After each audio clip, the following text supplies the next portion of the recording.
following is a presentation of the Pontywood Sports Network. Welcome to the Wright Chrysler Dodge Ram pregame show. Just like the big game, you have to be prepared. And the same holds true when it comes to buying your next vehicle. So be prepared by going to WrightChryslerDodgeJeep.com. That way you're ready to go when you hit the lot. Now it's time for us to get you ready for the big.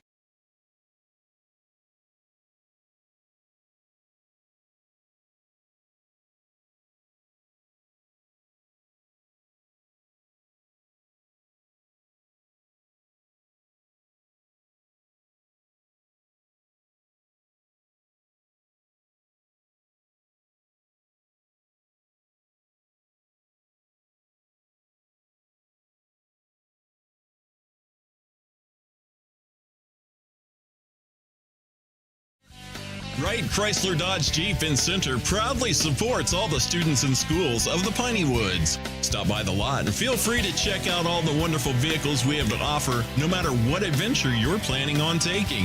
We have a wide selection of used vehicles and a service department that can service your vehicle.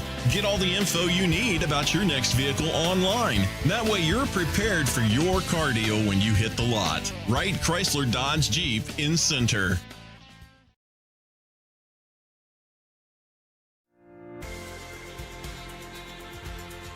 Diamond B Cafe on the corner. Come on by Diamond B Cafe and visit the Brandons on the corner of Tinhall and Timpson in Center. Welcome everybody to the Wright Chrysler Dodge Jeep pregame show. Glad you're with us here in Brownsboro on a Thursday night. We're a little late getting started, but that's okay. It's a rescheduled Thursday night. The band just pulled in, the cheerleaders, the Chapparels. So really the team was the only ones that were here anywhere near on time to get to be comfortable. In fact, we have about, looks like 24 fans, but we have cars still coming in. So we'll get to the show as soon as we can. Thanks for being here. We'll be right back when you hear from Coach Nick Brown.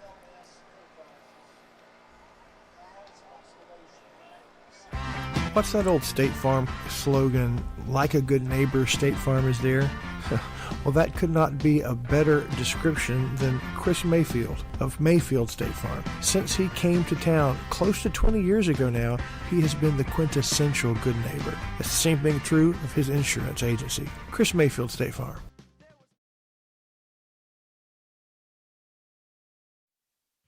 Hope Community Medicine is a nonprofit faith initiative with a primary mission of providing quality health care to the people of East Texas, regardless of race, religion, socioeconomic status, or ability to pay. At Hope Community Medicine, they want to be the leading deep East Texas care provider, recognized for their outstanding patient care, innovative technologies, programs, and medicines, as well as a highly motivated and distinguished staff. Hope Community Medicine, founded in faith, focused on family.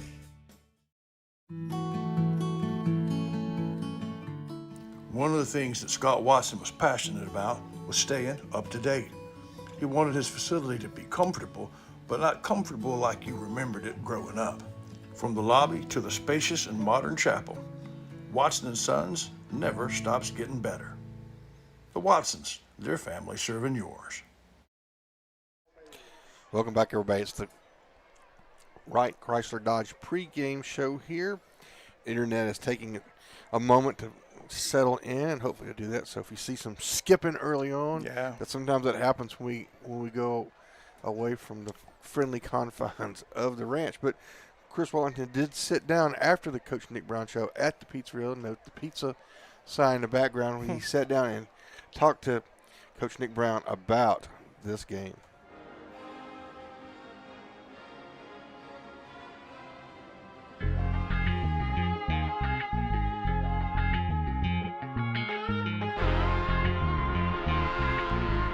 All right, everybody, that right there is Nick Brown. That is all the other Browns, patiently waiting for us to finish so they can go home. Coach, congratulations against Bullard last week. Yes, sir. It was a good effort across the board. Very good bounce back win. That's obviously we talked about. That it's hard for a team to bounce back when you've kind of been coming up short several weeks in a row, but they did a great job. And we were on Tuesday night when we did the Nick Brown show. You had a different group that you wanted to pay compliments to. I definitely, we had been, going into the season, we knew that we had a very good offensive line. We were good up front, and I feel like, there were some games where that looked great, and some games were not so great. And so just that consistency from those guys was something we challenged them with this past week against Bullard, and they showed up and ended up with 400 and some yards of rushing, and they kind of paved the way for our guys to do their thing. Brownsboro coming up. It's on Thursday, not Friday. About the time you get used to developing a schedule for Friday with no school, we bounce back to Thursday during school, and we lop off a Wednesday practice, at least in its normal way. Is that a big deal, or is that easy to overstate? Not really. I think, obviously you want to get as many reps as you can in preparation for a game, but I think there's also something to be said of saving that one day and keeping your guys' legs under them, and especially this late in the season. And two, it's a great preparation for playoffs, because a lot of your playoff games, no matter where you play at, a lot of your playoff games will be on a Thursday or a Saturday. One thing about the Bears that you have to really look out for as you prepare for it. I think offensively, they have a really good quarterback receiver connection. They got a receiver who's very, very good. Defensively, they are fast and physical up front. They do a lot of stunts and blitzing that can give you some troubles. All right. Well, Coach, thanks a lot. We'll talk to you post-game. Thank you.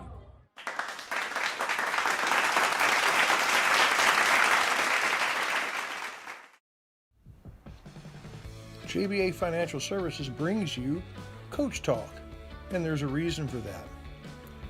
John Black knows that when you're preparing for an important game, you need a plan, and they'd like to be a part of the details, the X's and O's of that plan. He's put together a good team, a coaching staff that would help you and your family get where they want to go.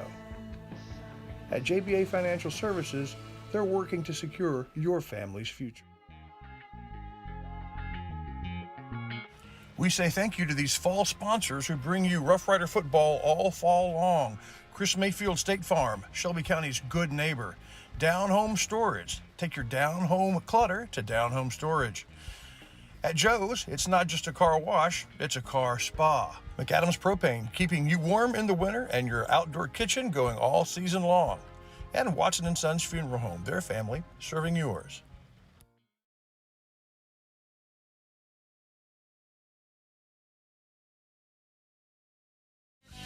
Wright Chrysler Dodge Jeep in Center proudly supports all the students and schools of the Piney Woods. Stop by the lot and feel free to check out all the wonderful vehicles we have to offer, no matter what adventure you're planning on taking. We have a wide selection of used vehicles and a service department that can service your vehicle. Get all the info you need about your next vehicle online. That way you're prepared for your car deal when you hit the lot. Wright Chrysler Dodge Jeep in Center.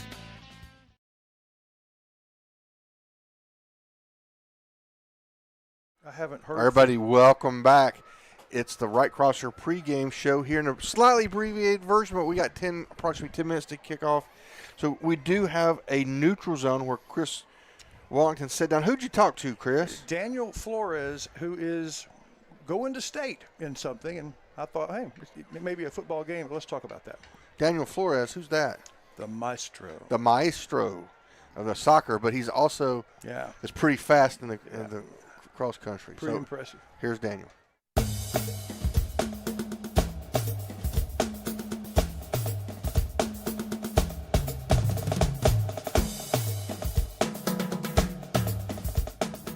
Lou, thanks for being with us. I appreciate it. And going into the Bullard game, tell us something about, I want to know two things. Number one, what's something about the center offense that will either look better or different, either running game or passing game, but I know you know the running game better this week than it has in the past. Get ready for Bullard. I think the running game and the passing game will be better because we've been working a lot more with it. And the quarterbacks and receivers, they've been working on their craft and stuff a lot more. And we're getting the O-line and stuff straightened out. And I think it's going to be a good week for both. Like, what's one thing with the O-line and you, what's one thing in particular that might be better now than it's been in the past? I think they're going to move their feet a lot better and drive. When they lock on and drive them, they move their feet. Okay. Secondly, what is something about Bullard that makes them, or their defense anyway, different from the defenses you've seen to this point? Nothing really different. Everyone's kind of the same thing as Madisonville did. Okay. It's basically the same thing. So it's not anything that you are, I mean, I know you're not scared of it, but nothing you're concerned about. No, sir. They just run base defenses. Nothing special. Okay. Well, good. Thanks for your time and good luck tonight. Yes, sir.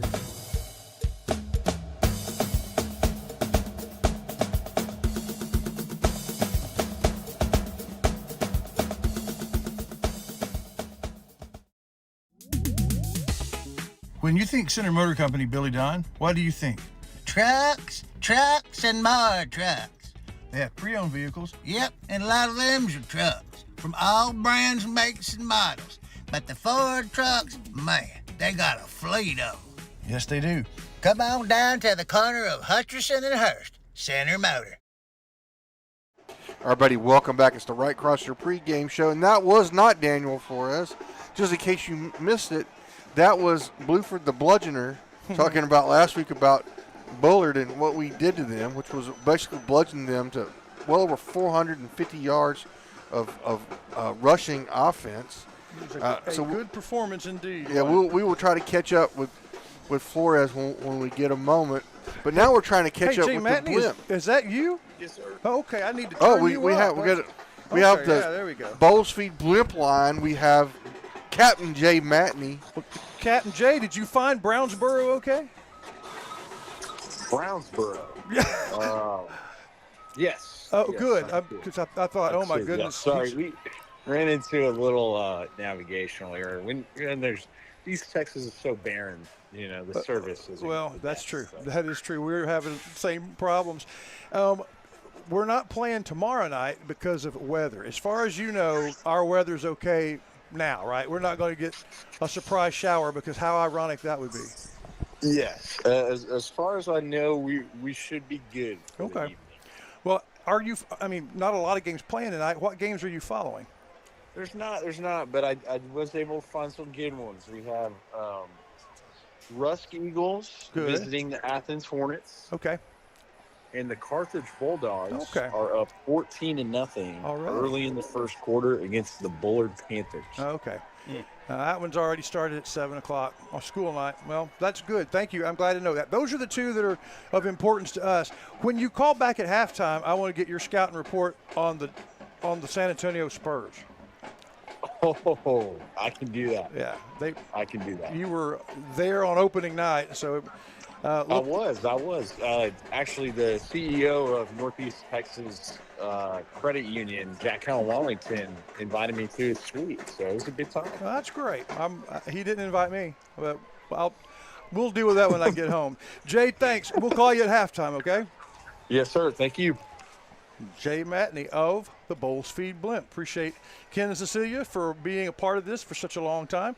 And the area roundup. This is pretty much the deal. We'll welcome in the Colonel. Hey, what's going on? Not much. Well, make sure that you are turned up enough to hear. Colonel, were you surprised? I guess everybody was. Athens and Carthage last week. Athens pushed them to the brink. Yeah, they did.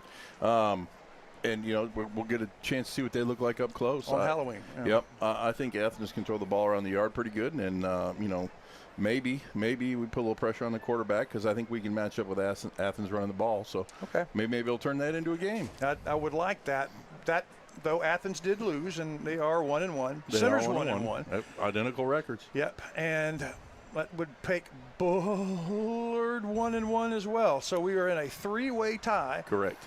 Actually, probably a 4-way tie. Rusk beat Brownsboro. So there's 4 teams at 1-1. We're one Chris, of the them. last time I saw a bear with fog out of his mouth, we were way up north and it was -degrees. Yeah, but now the fog's coming Here we out. are. I got a short sleeve shirt on. That's great. I don't think we have a shot of the bear that they're running out of a bear with fog out of his mouth. I'll be dang. So anyway, Carthage is likely to win tonight. They're already up 14-0, and so the Rough Riders have to win to go 2-1. We assume Athens will be 2-1. And next week it will be the battle for second place if all goes as assumed. That's your area roundup brought to you by Campbell's Portable Buildings. We'll hear from them. Close the show. We'll be right back. Hey Pug, come with me to Campbell Portable Buildings. You'd be surprised the variety of buildings you'll see. Oh, really? Yeah, I'm not going with you to a portable building store. If I go there, I'm going to see buildings that are portable. Well, sure, but those portable buildings can be turned into permanent elegance. They come in all sizes, shapes, and purposes, from storage to a beautiful dining or office space. Oh, yeah, Campbell's. Yeah, I knew that. You know that Center Glass can fix your cracked windshield. But for the experts at Center Glass, fixing a windshield is just the beginning. Center Glass can also renovate your bathroom, turn your fixtures and shower into something entirely new and unique to your home. The team at McAdams Propane is committed to fueling generations of East Texans, and the work Billy Bob and Lisa McAdams started is growing under Josh's leadership.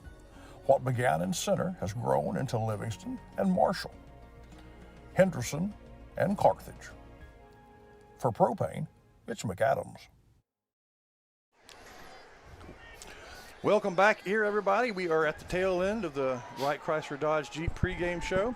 Both teams are on the field, and they are going to have the prayer and the national anthem and the coin toss. So while that's going on, it's nice to know that we only have 2 Rough Riders injured. We had a clean bill of health last week. We had one player injured and didn't know it till the end of the game. And then another one, I don't know if it's sick or injured during the week. So 2 down, but that's still pretty good this time of the year. I want to say thank you to Wright Chrysler, of course, to Center Glass, to Hope Medical, who just brought us our injury report. Hope Medical been doing that for a long time, all over Shelby County and East Texas. Gaddy's Medical Supply, we didn't get to hear from them because the cheerleaders didn't make it. Maybe we can do that at postgame. JBA Financial, Campbell Portable Buildings, Bowles Feed, and Ray Jones Chevrolet. We'll have the Ray Jones keys to the game in a moment right after the kickoff. So there you go, ladies and gentlemen. That is the Wright Chrysler Dodge Jeep pregame show. When we come back, we'll have the kickoff. It's Center versus Brownsboro, Game 3 of the district season and Game 8 of the season as a whole. We'll be right back. Welcome to the Wright Chrysler Dodge Ram pregame show. Just like the big game, you have to be prepared. And the same holds true when it comes to buying your next vehicle.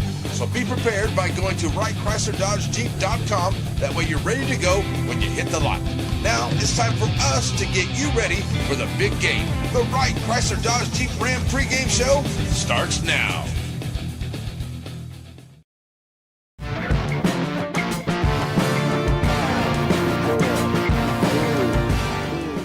Hey, Rough Rider fans, welcome to Friday Night Football on this Week 8 Thursday night.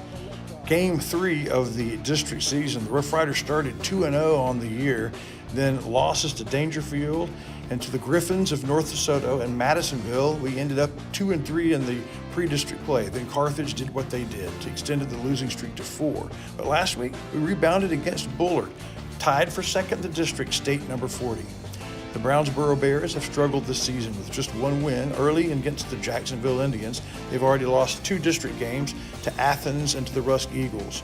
They are number 73 in the state, bottom of the district. So here we go. These Bears look to rebound against the Riders live from Bears Stadium in Brownsboro. We'll have the Shelby Savings Bank kickoff next.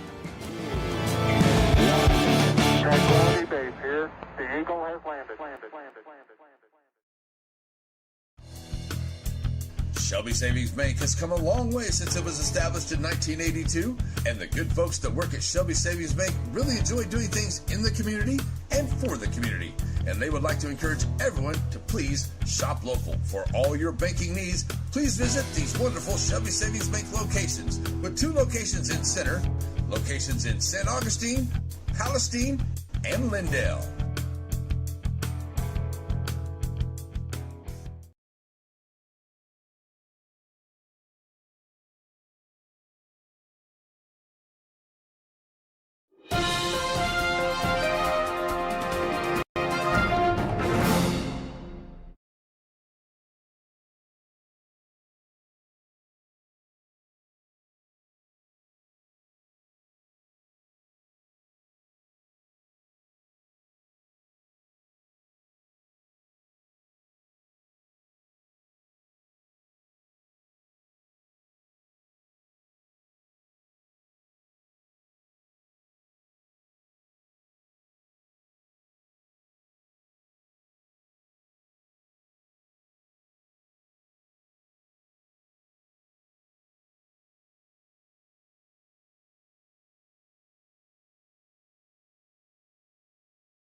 Very thorough, well done. And by the way, if you're a long-time listener and member of Rough Rider Nation, that is the voice of the Colonel Matt Gregory. It's not halftime. He is with us to provide halftime level analysis all the way through the game. So, and he's on double secret probation. I'm on, yeah. But it's good to have you in the crow's nest, Colonel. Yes, it's always good to have. Man, happy to be here. Always good to have the Colonel. I mean, if we're going to be in a bunker, I want the Colonel in there with me. That's true. where we are. And We're in a bunker up on a bunker. About the size of a bunker. Yeah. We're in a bunker of emotion here. Hey, but we got finished in time where we can pop a pepper. All right, you ready? Yes, do it. Now, it's a zero sugar pepper, Counselor, just so you know. That'll be good for me in the second quarter. That's still a pretty good beverage. That's a pretty good beverage.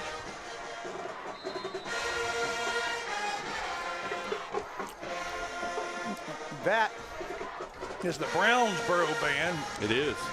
That you're hearing, and that is the kickoff. Kickoff. Man, that'll be about that. Rough Riders, we know Rough Riders can get that ball into the end zone, and they do. And that's how we'll start it.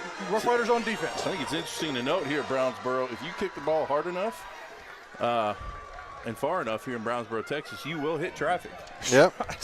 There are moving cars back there. This field was built. And another thing, don't park at the Family Dollar. Well, you could see it for free. They've made 3 announcements. Don't park. Really? Yeah. Can't do that? That's why the parking lot's empty. Oh, all right. They won't even let you go to the Family Dollar. You could go there. Nah.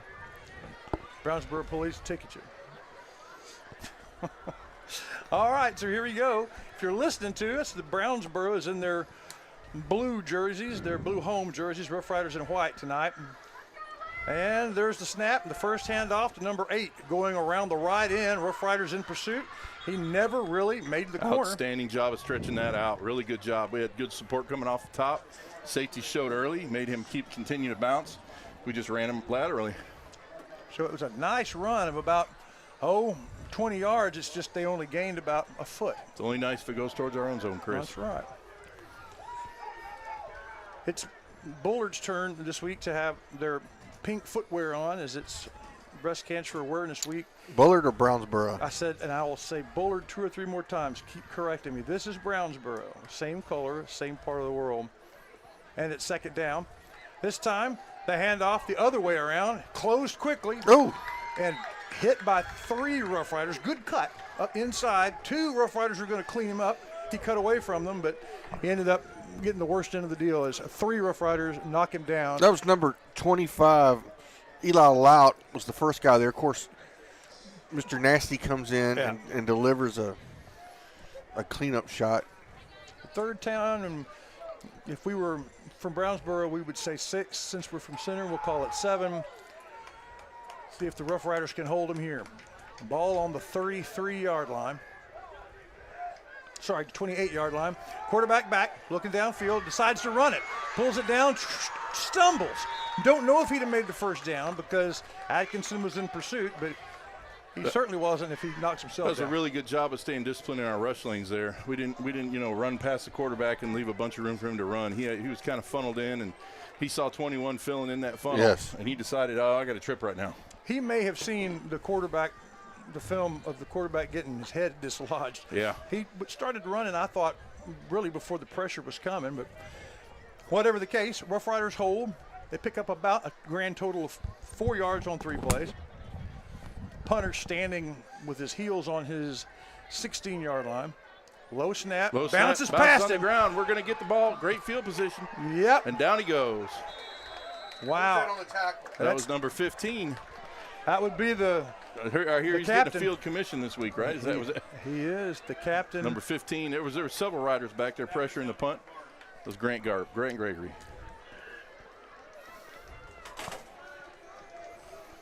That's pretty good, and he plays on special teams too. He does. Kind of exciting. Great start for the defense.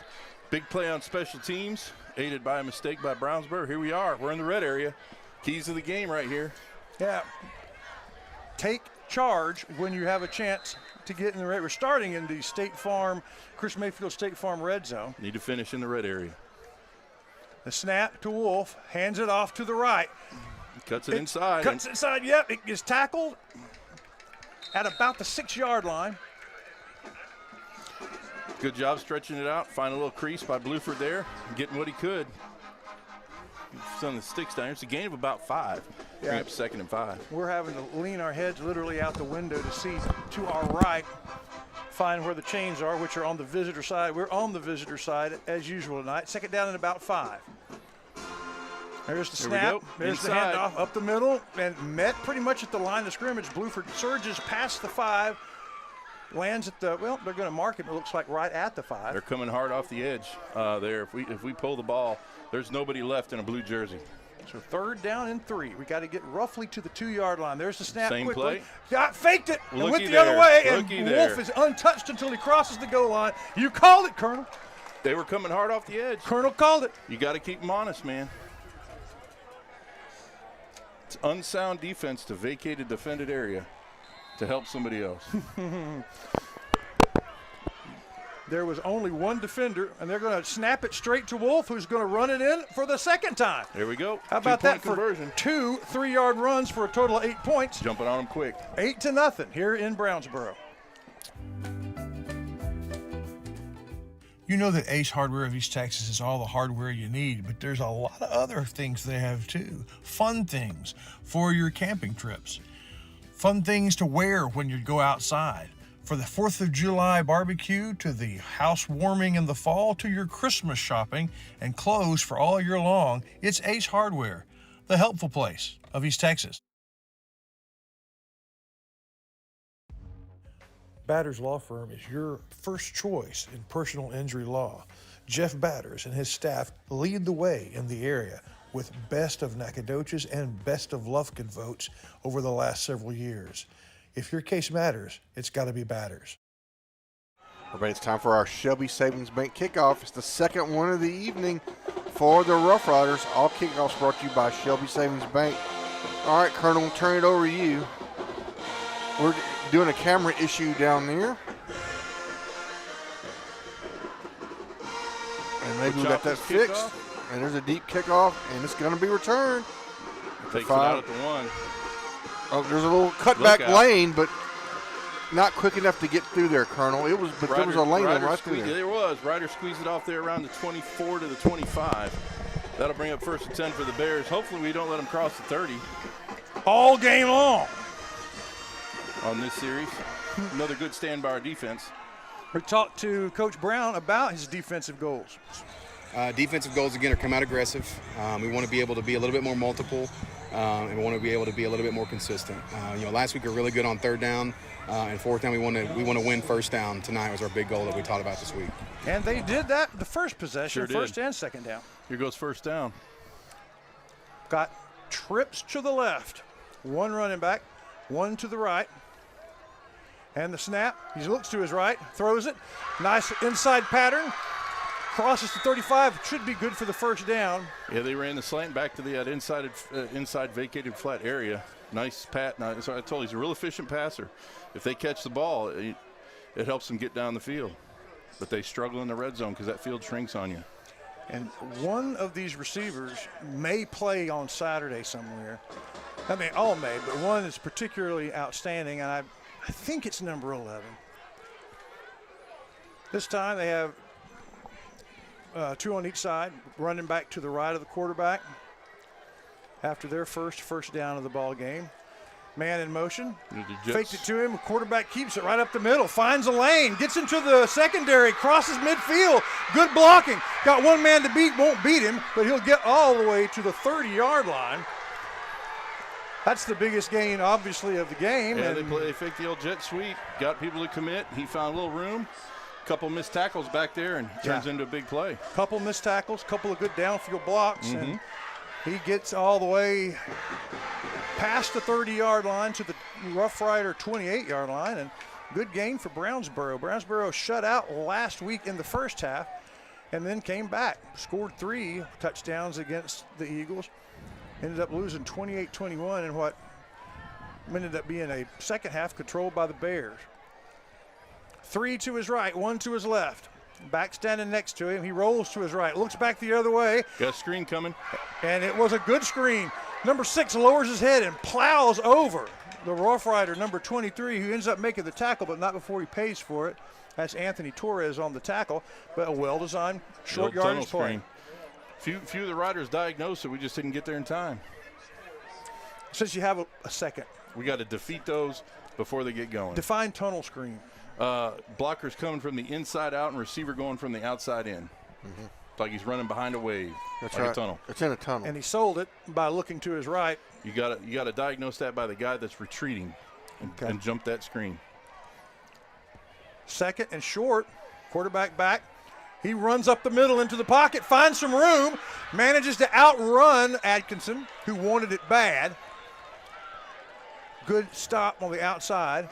They're not going to spend much time in the backfield, I'm telling you. From their early game plan, they're trying to either get the ball off quick or get it out of the backfield quick. So he doesn't go to his second, third, fourth read. Well, he's going to be on the ground before that happens because there's pressure coming quick. Cooks on the just stop. Just by 4. But the field's shrinking for Brownsboro. They just get a first down. Field's shrinking. A lot of that space is going to start to go away that they've been using to get down the field. Chris Mayfield, State Farm red zone on the other end of the field. It's the Bears' second possession. Down 8-0, but they hand off going left to right. And Sweet got somebody fill. And they got some blocks, got around the corner, turned it upfield, and it's going to be close to a first down, and looks like they're moving the chains. First and goal, ball on the 7. And an impressive drive by these Bears.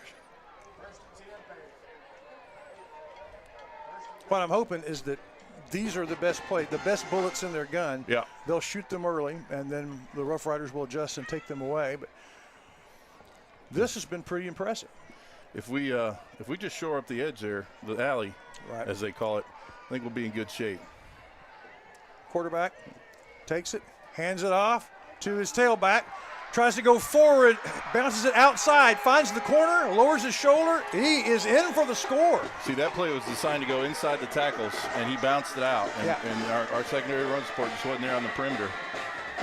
They got to him about the time he got to the pylon, lowered his shoulder, and made a score. Rough Riders went for 2 and made it, so it's 8-6 now as Brownsboro deciding what they're going to do. Been a very eventful first half of this first quarter. 6:45 to go, a touchdown apiece.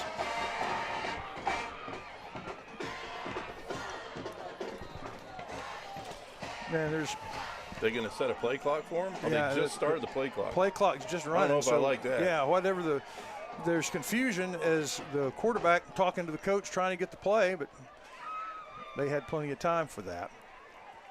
They're going to try to match us? Yeah, they're going to go, looks like they're going to go for it, or it's going to be a drop kick. There's the snap. Quarterback rolling right. Now he looks the other way. Back. And he had him, but he overthrew his. He took a shot, too. Yeah, he did. So no good on the 2-point conversion. Rough Riders hold on to the lead 8-6 here in Brownsboro. 14 was reminded there that there is some pain coming. People come to Covington Lumber Building and Supply because they have home construction projects, and one of those, plumbing projects. Covington's got you covered. They have the showers and the tubs to get you started, and they have all the different fixtures and lots of different choices to round out the project. Then they have the tools that you need to make the things happen. It's all yours at Covington Lumber. Over the years, most of us have collected a lot of stuff, but where is all that stuff? Down home. So when it starts piling up, you go with Down Home Storage, climate-controlled place for your down home stuff. Very welcome back. It's yet another Shelby Savings Bank kickoff. This one we don't like as much as it's the Brownsboro Bears doing the kickoff.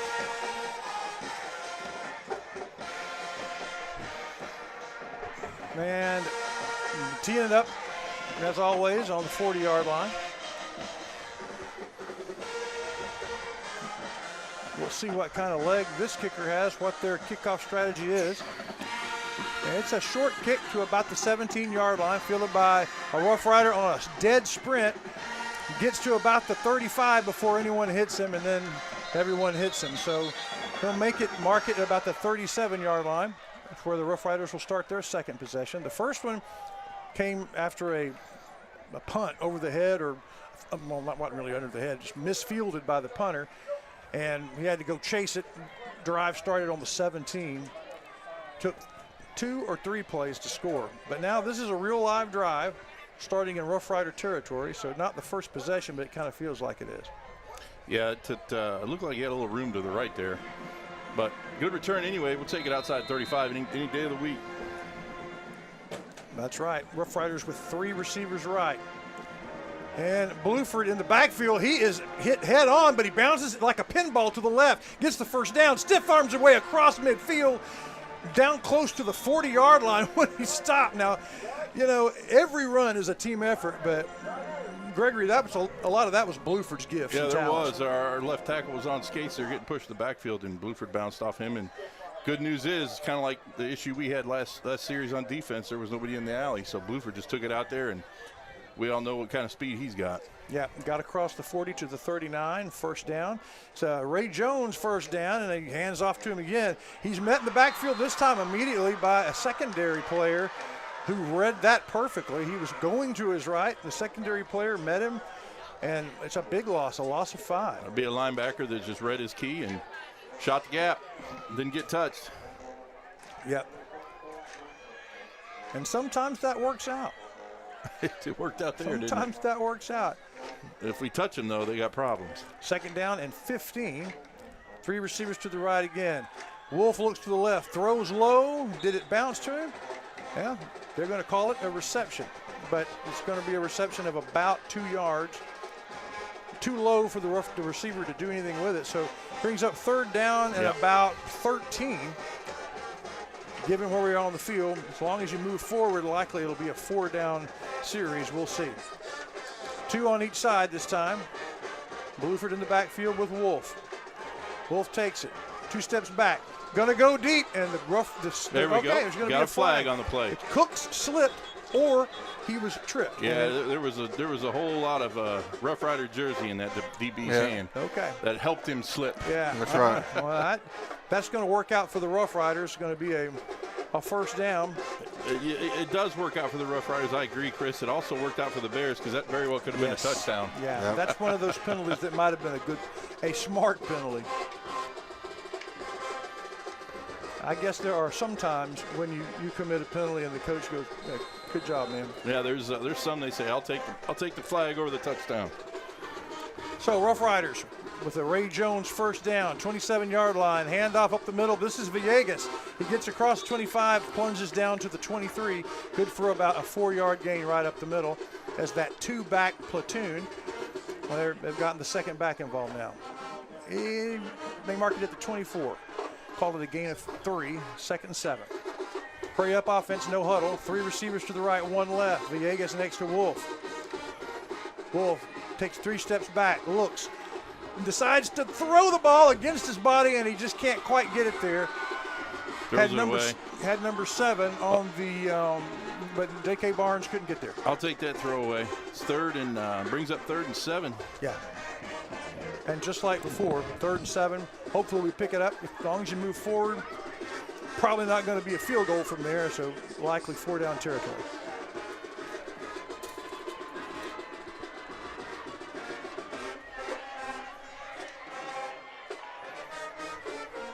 And so here we go. 2 on each side. Wolf throws to the short side. Blown it dead. Oh, okay. So we're going to have a false start. All right. Why have 3rd and 7 when you can have 3rd and 12? Pre-snap penalties, Colonel Shires and I have talked about, we don't remember there being a lot of pre-snap penalties in the first couple of games where you kind of expect them in August and the dog days of September. Instead, the last 4 games, they seem to be happening more often. Right. Any even guess why? You know, I know we're moving a lot of people around up there, and you know, sometimes when new people are in the game for the first time, some things like that happen. That's true. I know one of our guys is hurt tonight, not playing, so. Here comes Wolf rolling right. Now he's going to try and make a move and can't. Oh, he manages to get the ball off, which I'm not sure. He's in trouble there. Yeah, he had Villegas in the pattern, but that's going to be a sack, and that's going to be a dramatic enough change of momentum, and we'll see what the call is. It's going to be 4th down and a 20 plus. Looks like we're going punt. A good punt would sure be effective here because they'll snap it from the 37. You can get it towards the sidelines or just where it bounces and gets a good bounce. Could really bury him here. Let's see how accurate Chappa can be. We must be right across the way from the bank. Yeah, we can definitely hear him. Here we go. Snap. Good punt. Yeah. Really good punt. Let's get an eye on it. Let's get a Rough Rider. There it is. That's what we wanted right there. Bounces at the 12, kind of a sideways horizontal bounce. They stop it right at the 0 where the 10 is, so that'll be the 11. Yeah, good punt. And you're right, Shires. Brownsboro has a spirited student section on about the 20-yard line. Looks like about 100, 125 kids. A band of some size, not quite center size. But the band from center size just fired up. Yeah. The first division center band. That's it. Across the board, 1-1-1, be going to the state contest in about 8 days, which will be McLean Stadium in Baylor. So that's kind of exciting. It's an 8-6 game here, late first quarter. 3 minutes and 17 seconds. Brownsboro stops the Riders. Riders kind of helped them with that, and now 1st and 10 from the 11. There you go. Yep, they get to the quarterback. It's going to be a sack. He doesn't get back to the line of scrimmage. Quick pressure, coming off the right side and filled in quick. Well, you were right about that, Colonel. He didn't see his first receiver, and then there was nothing else for him to do. I'm waiting on my invitation from Mr. Shires, but I'm not going to get it. So we'll move on to the next play. Man, I'm trying to get the scoreboard going. We've been having internet issues out the wazoo, but I think we're finally there. And so a loss of about 1.5. We'll call it 2. 2nd down and 12 after the sack. And fake the handoff. Throw it. And it's intercepted. He found the. It's going to be a pick 6, baby. Pick 6 indeed. Chris, number 3. you understand what happened there? Yeah, I want you to tell me. Let me tell you what happened there. Is somewhere Coach Hubbard said, okay, I saw that space we gave them earlier in that last drive, and they kind of exploited it. He said, okay, we're going to tighten up a little bit, and we're going to play outside shoulder, backpedal 1 step, and that's what happened, and he drove that slant, and he actually got to the ball before the receiver did. Right. And that's not pass interference because he beat him to the spot. Beat him to the ball. It was the receiver playing defense, and Brocaden Robinson marched in for about a 15-yard score. So the defense. Excellent technique on that. We've had a big turnover on special teams, a defensive score, and it is currently 14-6 going in for the extra point, and they fake it. Wolf keeping the ball, looking downfield, isn't going to make it. He fumbles it, and now it's a foot race. We need to catch him. They may pick They're up not 2 going to points. catch They're him. not going to. So that was not the way it was designed. No. The snap went right to Wolf, maybe a little bit too far inside to his chest. Well, they got their 2-point conversion. Yeah, they did. We need to be a little more careful with the football. Yeah. If it's going bad, we need to go ahead and eat it and move on to the next play. Yeah. 14-8. Rough Rider scores 6. Brownsboro scores 2. We'll be right back with the rest of the first quarter.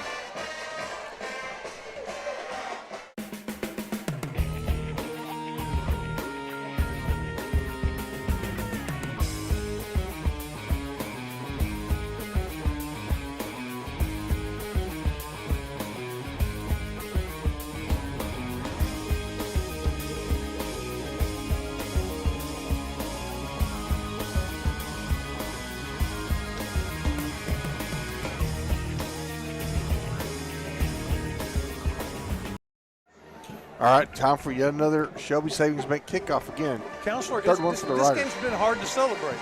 It's been a weird game. Yeah. We've got a lot of noise pollution. Yeah. Big kickoff, this time returnable to the 5, return to the 15, 20, finds a seam, gets to the 30, makes a move. Villegas tackles him at about the 40. There we go. So a good return. And I was about to say, the special teams get a turnover, defense scores, offense scores, That's one of those Johnny and Joes over there for Brownsboro. They can really boogie. So getting him on the ground is a win. And then as soon as I said that, the special teams has a fumble, a weird-looking fumbled snap, trying to make it into a busted play into goal, and they couldn't do it. They get the 2 points instead, and their band plays the fight song. That's right. But you're right, noise pollution. 3 points. A 3-point swing on that whole deal. If we make the extra point, that's a point for us. Instead, it ends up 2 points on their end. So, quarterback has a back on either side, 2 receivers to his left. Hands off to number 12. No, he keeps it. Right up the middle. Fake me out. Didn't fake the defense, but good for 5 yards. Yeah. I think there's going to be one of those where bad intentions comes up, and he's going to be encouraged to give that for the rest of the night. Well executed play nonetheless. There is a official. So that with that two-man set, they've got bad intentions expanded out of the box. And here he comes, the back around the left side. Outran Gregory, got across the 50 and across, gets the first down. Got around that edge. So they're going to run that to the field. That's a tendency that's emerging right now. They're going to run that stuff to the field. Some people try to run it either way depending on where the ball is. These guys will run it to the field. By the field, I mean if it's on a hash, they're running it to where the wide side of the field is.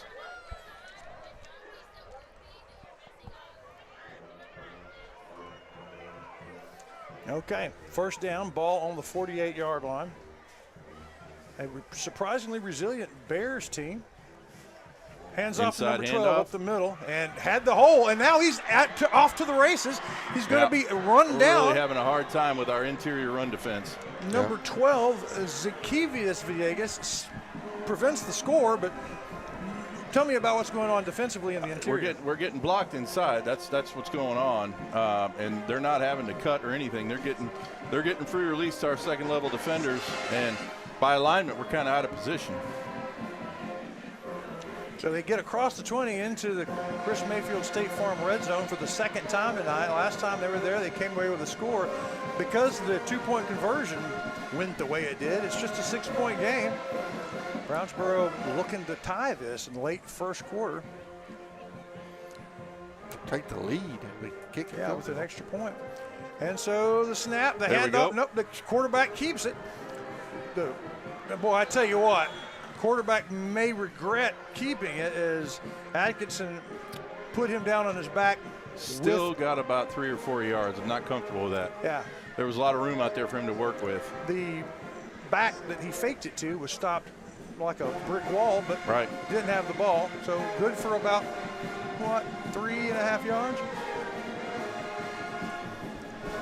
They're going to run another play, they're going to let it run out. What kind of time? No, they're going to run a play. I think there's one more second on the game clock than there is on the play clock.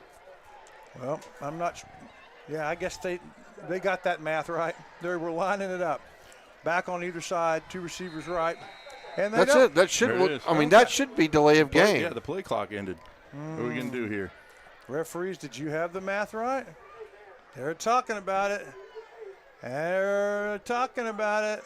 Mr. Collard, please get it on to the referees. Yeah, hey, he has no idea that they're all about touching. He is throwing. No, is he? Well, we'll go to commercial, do some business. We'll come back. Hold on. Here he goes. Yep. Delay a game. There it is. We're going to have to run it. Okay. Hey. Okay, Colonel. Yeah. Correct call. That was by the officials. Yeah, and they talked about it, got it right. Good thing. Yes. Good thing is that the buzzer went where they had time to talk about it. Yeah, that's true. But that means Brownsboro's going to have to run another play in this quarter. Yeah, that's right. So here they are coming out. So with no time on the clock, they'll run one. There should be a second or two. There should be 1 second. There was 1 second difference. And that's because our very sharp counselor, Stephen Shires. Hey, I know lawyer ball. Let me assure you. He did you. the math in his head and absolutely was right. All right, here we go. Here's the last play. Second down. Handoff around the left side, blocked up, trying to get around, break some tackles. and then I lost sight of it. Where'd he end up? It looks about the 15-yard line. Okay. So it'll be third down when we come back. That's one quarter in the books of a surprisingly interesting game. We'll be back to Brownsboro here on NETSN. So many things get started at Pizzeria. You start your party off with a pizza from the pizzeria. You get your celebration started. You get your season started. For a lot of us, our passion with pizza started at the Pizzeria, a tradition since 1960s. It's the Pizzeria just off the square in Center.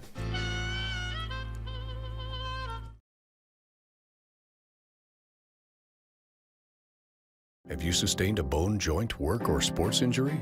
Problems with mobility or movement? Suffer with pain? Contact Azalea Orthopedics. Our specialists serve patients across East Texas. For proven, trusted medical care, you have a choice. Demand Azalea.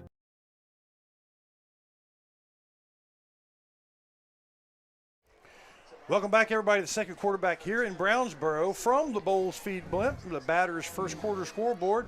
Thank you, Jay Matney, sending me some scores. 14-8 here. Tyler Legacy is getting beat pretty good by the Rockwall Yellow Jackets. That's a big school score, just kind of extra, but 56-0. Carthage is pounding the Bullard Panthers. It's still second quarter. They're still upset from Athens. But in Rusk, I believe, Athens is only up 12-0 over the Rusk Eagles, although it's mid-first quarter. That's your Batters Law Firm first quarter scoreboard. We'll hear from Captain Capney at halftime. Okay. Expect them to run to the field here. Third down and 3. What we got going on here? Quarterback under center. No, it's not the quarterback. It's the fullback He played like he was going to take the snap. Quarterback comes back up, hands it off to number 8 around the corner.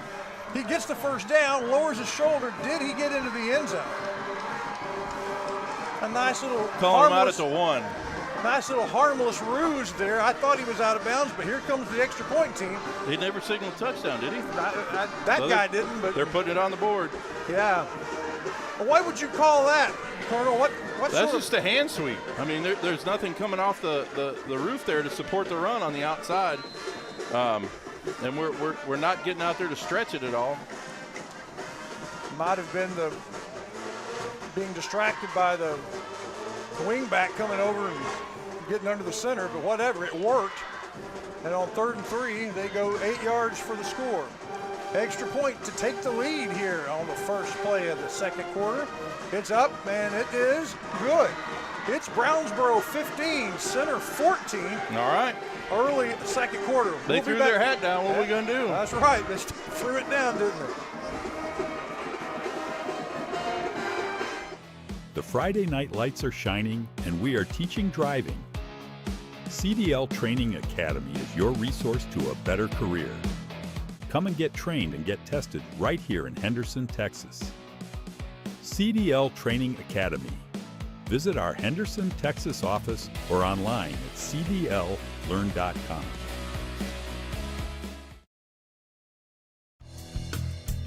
Shelby Savings Bank has come a long way since it was established in 1982, and the good folks that work at Shelby Savings Bank really enjoy doing things in the community and for the community. And they would like to encourage everyone to please shop local. For all your banking needs, please visit these wonderful Shelby Savings Bank locations, with 2 locations in Center, locations in St. Augustine, Palestine, and Lindale.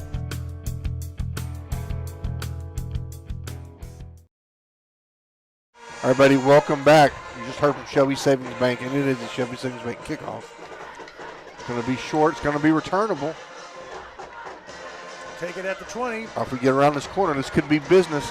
Ollie Bluford's around, and he's going. And then they catch it with him. But, hey, what a nifty move by the bludgeoner right there. Gets it out to midfield, crosses midfield. Well, I tell you what, I would like to see a little more supervision on the pile when we get up. Okay. This is what Coach Brown said about his offensive goals tonight. Well, for us, offensive goals are obviously to build on success we had last week. Wanting to be just as successful in our run game, but also we really want to emphasize our passing game and be more two-dimensional. That way we can work on some things getting ready going into, as the season progresses, you want to get good at everything. So we want to be more balanced offensively, but yeah.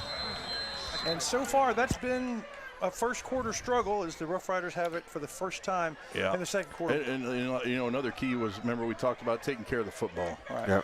Yep. Treating it like every possession like gold. Well, so far the Rough Rider offense has cashed in on plays made by the defense, whether it's a muff punt, or an interception for a touchdown. But yeah, he gets around the right-hand side. He gets the corner at about the 46, and I think that's as far as he's going to get. He was a little different look there by the Rough Riders. We had a tight end. We had a 3-surface side. We ran back to it. Haven't shown a tight end yet much this year. And it's going to be, a gain of 4. He fell beyond that, but he had stepped out of bounds. Second down and 6. We have a tight end again. 2 receivers to the weak side. They look right over. Hitch pass to Cooks. No, Cooks makes a move, gets away, makes another move to the corner. Can he outrun him to the 20? Out of bounds at the 15-yard line. And I thought twice he's going to go inside, but he managed to break it outside for a big gain. Kept a good base, found the green grass, and ran to it. And that's a Ray Jones Chevrolet first down in the Chris Mayfield State Farm red zone. Hurry-up offense. They often do that after a big game. Keep the defense off balance. The snap. The fake handoff, I thought it was going to be a real handoff. Wolf makes it. Lemon out of lemons. In the end zone. Makes a great play. That was a broken play. I think it was a broken play. I think he was handing that ball and it wasn't there, and he pulled it back. He looked pretty confident in taking off and running. Okay, maybe so. That may have been one of them counters, or it could have been a broken play. We could go with your assessment. It was not Chris. a particularly good fake if it was, because the running back was. There was no doubt that it wasn't going to him. People blocking over there. Yeah. They take the swinging gate. He snaps the ball with most of his offensive line to the left. He scores. So cashing in on a little razzle-dazzle ourselves. There you go. It's an 8-point score. That means it's 22-15 as the Rough Riders retake a 7-point lead right after losing Was that 3 plays? I think it was a 3-point score and a 2-point conversion. There you go. We'll be right back. Hey, y'all got a dirty truck. Well, then take it to Joe's Car Spa for a spa day. At Joe's, they make them shine. And they're standing by to work with the community. They was elected best of Shelby County this year, and it's called Joe's, but it probably ought to be called Reed since Reed Grant owns it. So, Billy Don, when it's time for your car or truck to have a spa day, where do you take it? I don't know where.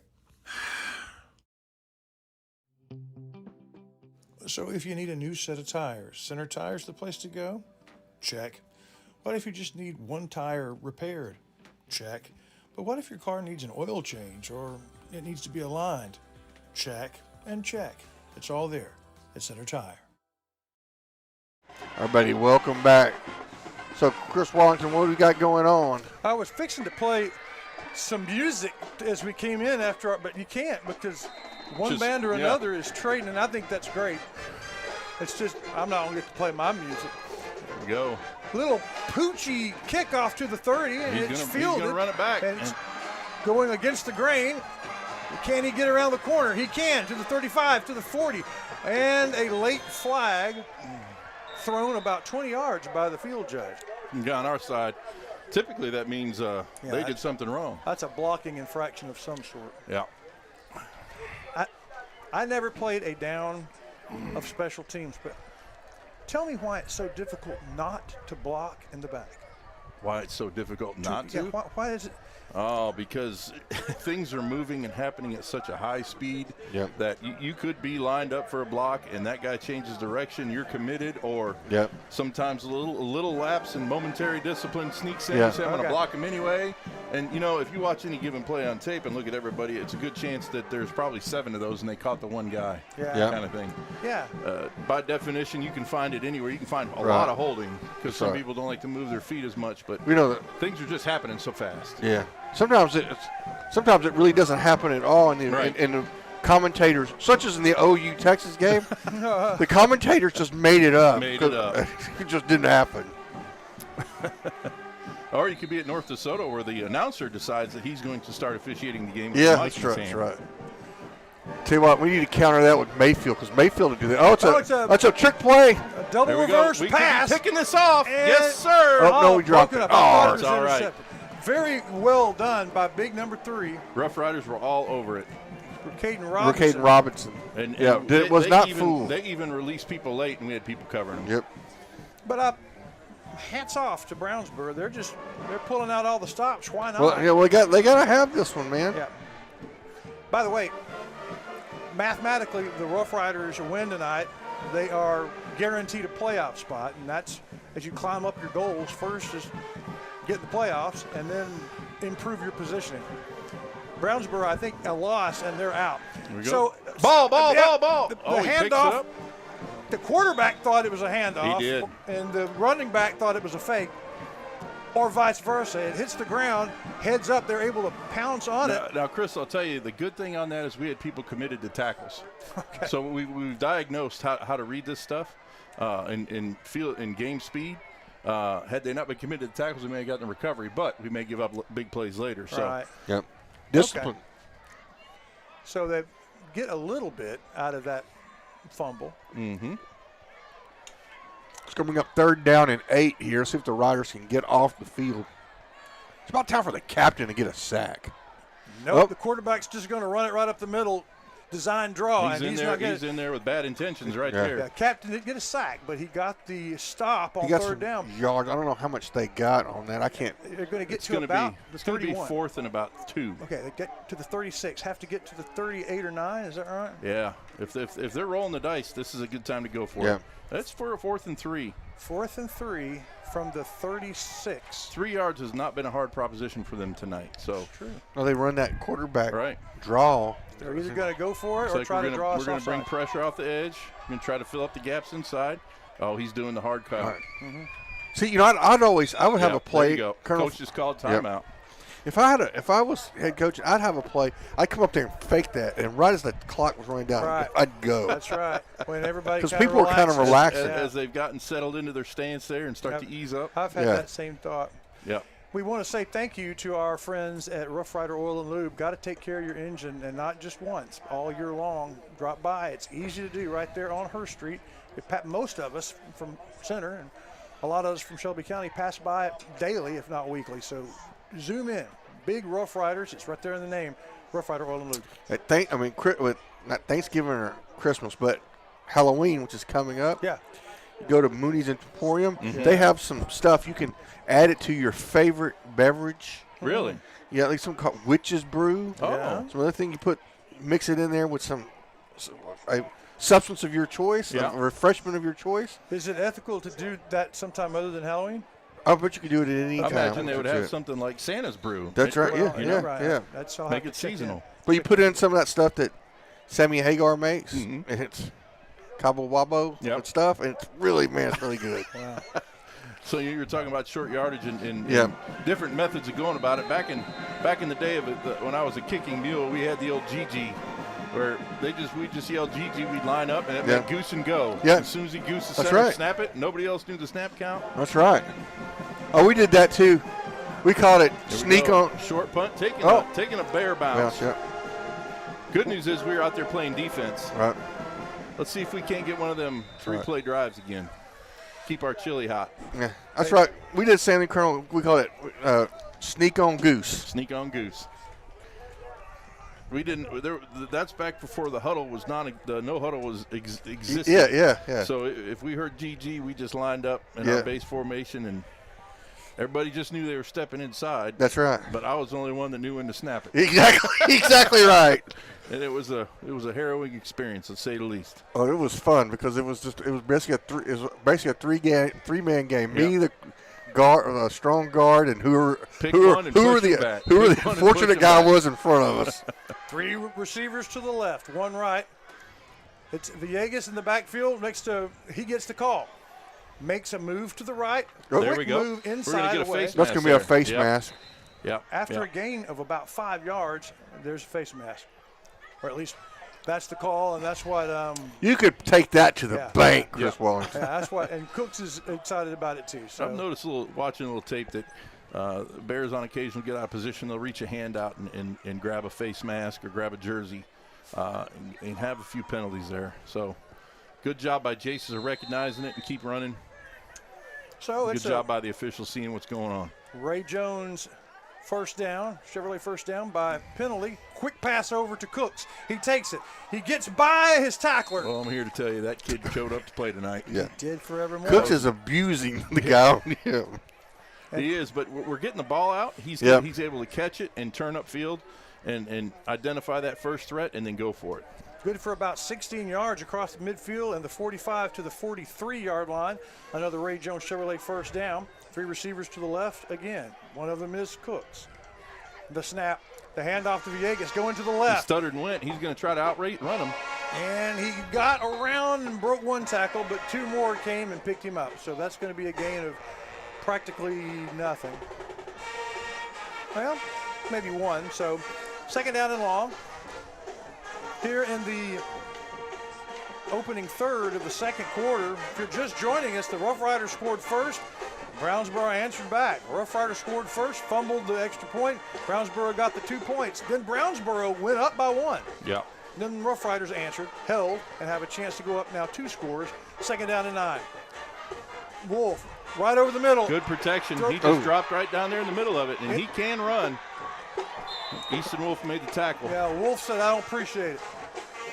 His guy with his own number intercepts the ball. Yep, that young man was sitting underneath that the whole time. He was. So both teams good have protection, traded too. He had a nice clean pocket to work in. Rough Riders' interception was a pick 6, but that one stops the drive, and the Bears only down by 7, 22-15. Have a chance to even things up. Yeah, take care of it. Yep. That was one of those drives we could have put another rung on the ladder there, you know. Yep. Here we are. Let's get a stop. Let's get a turnover, and let's go do it again. Tell you what, the Brownsboro Bears came to play. They've got a few guys out there that can run. Yeah. That's what Coach said. Yeah. They have a lot of team speed. 3 receivers left, running back left. Something tells me their record is not indicative of the quality of this team. Well, stunt. There we got go. some people coming around. Oh, come on. It was a Finish good, him off. good call on the line stunt there by Coach Hubbard. Yep. Real good job. We had both our ends pinched. Tackles came out. 44 was looping out as that back was trying to bounce, and that stretched it even further, let bad intentions get over there and run him out of bounds.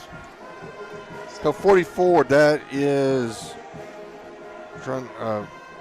I'll tell you what. is that the Villegas' other brother, 44? No, I don't believe so. I don't have my light. Vasquez. Christian Vasquez. Yeah, okay. Yeah, and the lights are on, and we can't see because all right, it doesn't work. So second down and 10 after the good defensive play. Quarterback back, looking around. Now he's got to run. He's got some space. He's in trouble. Gets to midfield, but that's a pickup of 5 as Atkinson runs him down. Imagine if we took a look at some offensive linemen blocking technique, the refs might have a problem with some of it. I'll just say that. I've never met an offensive lineman that was so personally offended by a holding. I am, and you know, I can tell you today I had 2 flags called on me, and I was guilty of 1. The second one, I don't know what he's looking at. But I worked hard to get my feet in the right position and have myself in the right position. Most of us were proud of our holdings, of our holding skill to not get called. Ball on midfield. Go. Ball on the ground. Ball on the ground. We got to get there. To the non-quarterback. There you go. That's not the quarterback that got the snap and dropped it. Started the ball at midfield. They get 1 yard. It's 4th down. 4th down. Ball on the 49. They got to get to the 45. What will they do? They're at midfield. I think they got to go for this, don't you think, guys? Only down by 1. I mean, they're at midfield. May as well. I can certainly see why they would. Yeah. I can also see why they might not. It's like you were just handed the nuclear football there. Yeah, they just handed me the script for All the right, band. big play early in the game here. Yeah, this is pretty big, y'all. 4th down and 4 for the Bears, down by 7 points. Hold on. Yeah, they snapped the ball and there's whistles. Well, the ball wasn't even blown into play yet. There we go. Delay of game. Oh, wow. That's a devastating. Now you punt the football. Yeah. I think you just took the decision out there. Bad timing for a timing foul. Quote one of my former bosses and head coach, Bill Harper, punt the football. That's profound. And it was the level of disgust in his voice when you're the offensive coordinator was a whole nother level. Yeah, looks like we're going to play looks like we might come after this one. Let's get set, get ready to go, guys. Be ready for anything. Be ready for anything. Because this is an all stops kind of game for these guys. And there it goes, and he's going to go ahead and punt it. And it's not a really good punt. And it takes a Rough Rider bounce, and we're going to get this outside the 30. Yeagas was standing at the 20. Yep. Ball bounced at about the 33 and then bounced backwards. So nice turn of events for the Rough Riders. Placing a 4th and 4, and then the penalty made it 4th and 9. Rough Riders get the ball back. Checking the time halfway through the second quarter. It's like you were talking about, Colonel. The Riders need to get a little separation here. Yeah, put another rung on the ladder here. Give them another step to climb to get back in it. And there's no reason we can't because we've demonstrated that we can. All right, we're going to go back with our H-back set here. 2 receivers to Wolf's left, but they hand it off to Bluford up the and middle. He gets up there, and he might be gone. He's just to the 35-30, to the 20, and he's crossing the red zone with no one touching it. That play right there, Chris and Counselor, that right there in the 2006 to 2010 Nacogdoches playbook was called 25 kick. Your fullback kicks out the end. Your left tackle blocks down with the left guard to the backside linebacker. Your right guard wraps around, picks up play side, and if everybody hits their block clean, there is a seam, and the running back looks up, and he sees goal line. That's right. We went for 2 again, and we got it. Interesting. Oh, but we got a flag on the play. Yeah, they're doing interesting, crafty stuff with the extra points tonight. I think we're trying to put a rung and a half on that ladder. It's a false start against the Rough Riders, though, and that makes sense because the offensive alignment was awfully strange. Yeah, we were still kind of moving a little bit. So they'll go ahead and bring the kicker in. But the score is 28-15. By the way, tonight in the playbook, that's called 10-23-77. That makes no sense, but I'll take your word for it. 77 yards on October 23rd. Okay. But did you see Jeremy Bluford's confidence when he got the ball and looked up? Yeah. That means he saw that blue end zone. And then he picked those knees up. And that was that. Much like Dorsey Levens would, and he went all the way down the field. That's a perfect right down the middle extra point from 25 yards out. And so the Rough Riders, 2 scores up here in Brownsboro. As we go away, let's see if we don't have this on replay.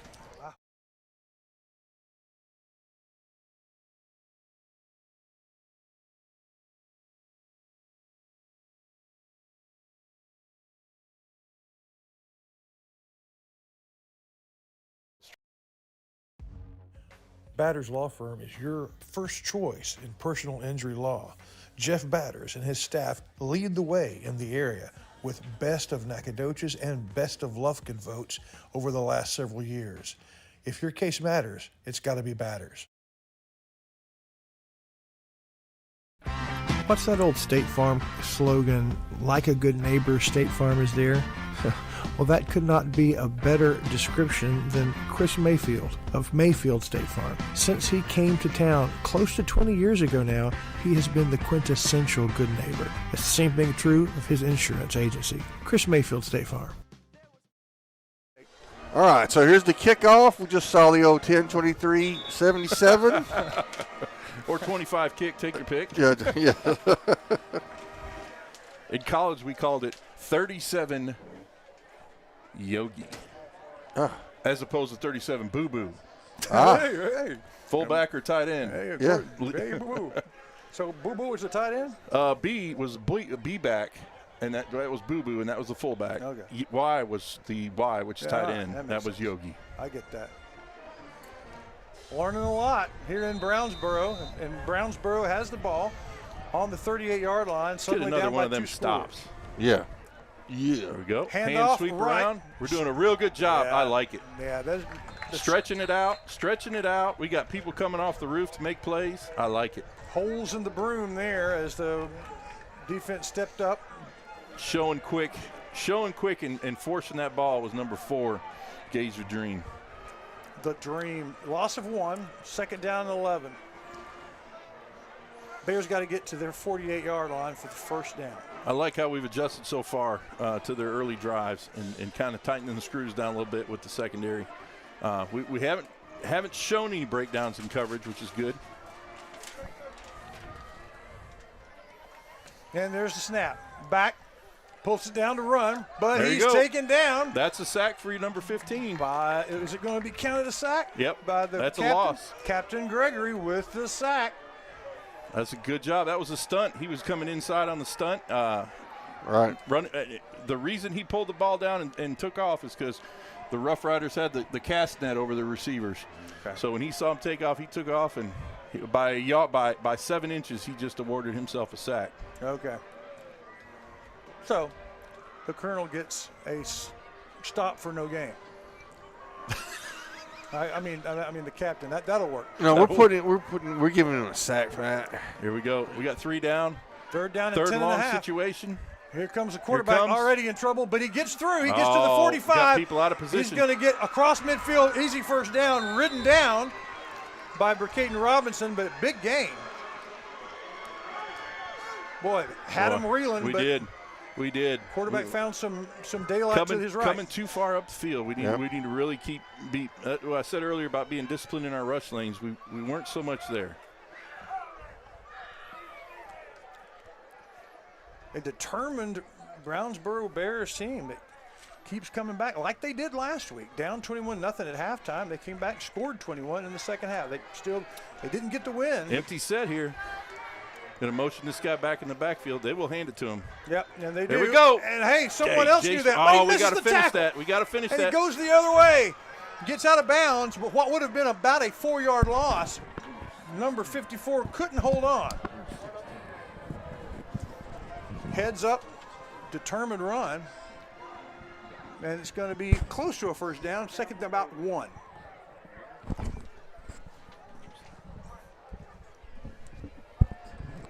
Second down and about 1 as Brownsboro waiting for the call from Coach Cannot.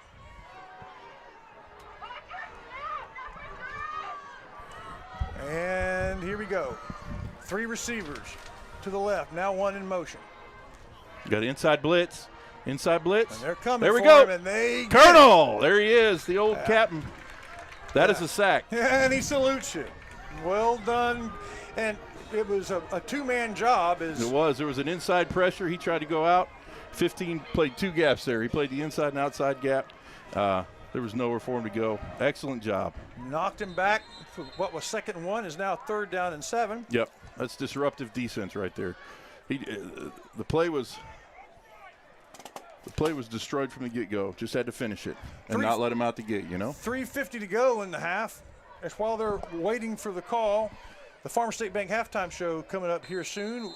The Rough Rider Band will perform first, brought to you by East Texas Auto Motor, and the Chapparels, brought to you by Dr. Anna Shirley, will be right after that. Then we'll have analysis by the Colonel. You've already heard him today. There's going to be a timeout on the field.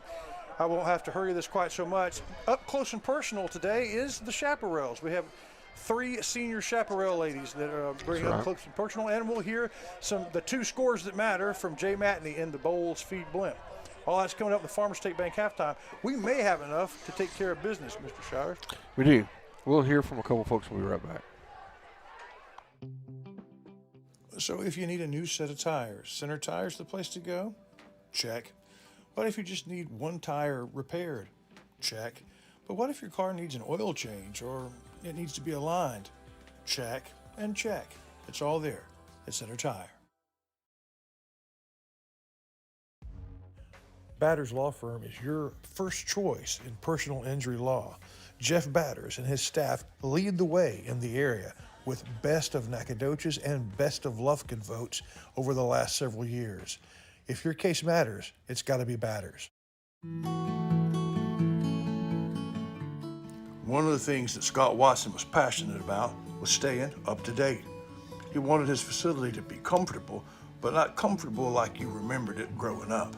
From the lobby to the spacious and modern chapel, Watson & Sons never stops getting better.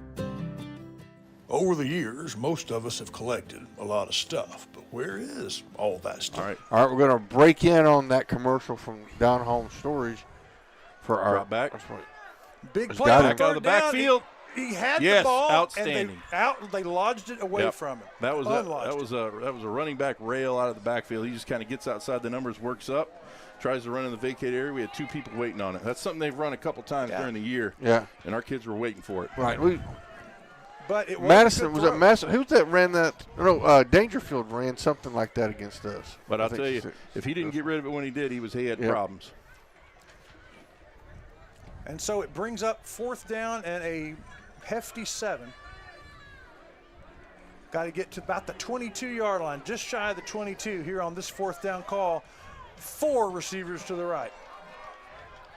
And the snap comes. He's looking to his left. Come on, man. And he scores it Come perfect on. over the first man and in front of the second man in coverage down in the red zone. Threaded that needle nicely. Both of our defensive ends beat their tackles clean, and both were tackled. Oh, yeah? Both of them. Oh, boy. Okay. I wasn't invited to say that, but as an observation. Yeah, that's fine. That's fine. Good throw, though, into the State Farm red zone, Chris Mayfield. And there's the snap. Jet sweep, hand sweep around the outside. We got somebody coming up, getting around. Good pursuit. And they kind of run out of our field of view, but we stretched it out. I don't know what they ended up getting there. we'll have to watch. Got about 4 or 5. 3 or 4? Yeah, maybe 4. We're gonna call it 2nd and 6. I'm going to hover behind you here, Shires. Yeah. And they got out of bounds.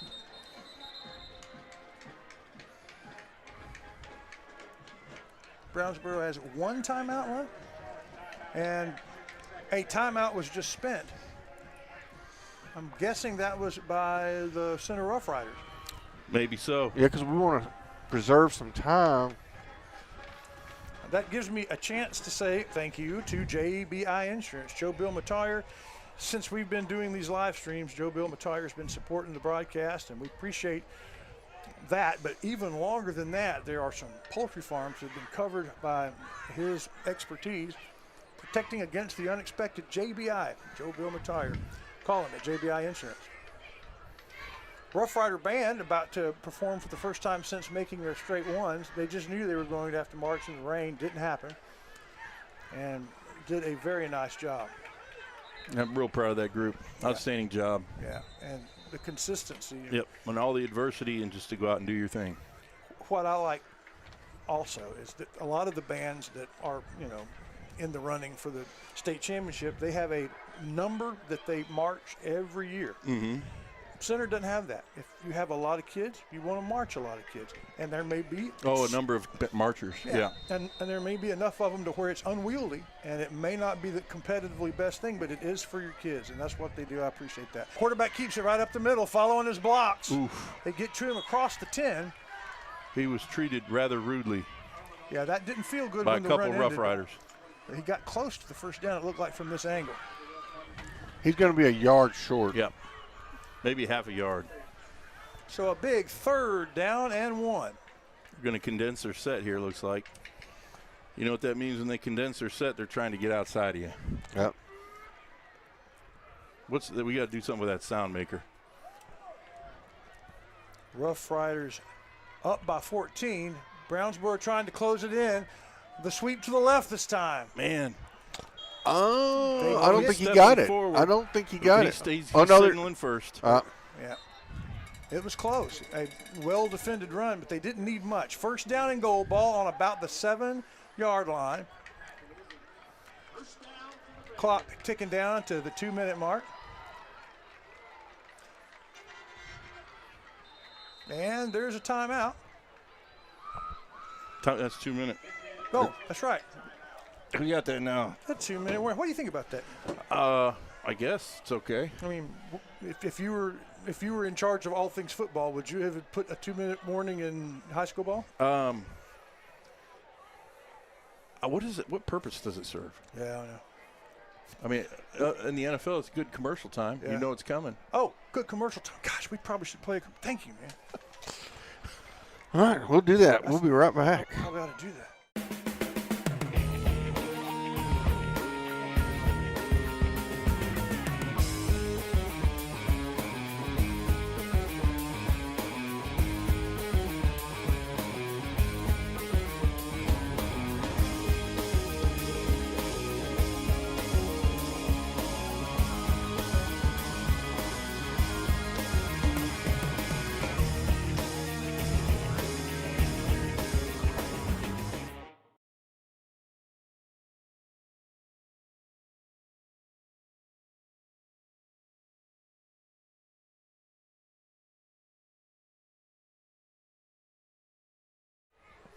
And here we go. Good job.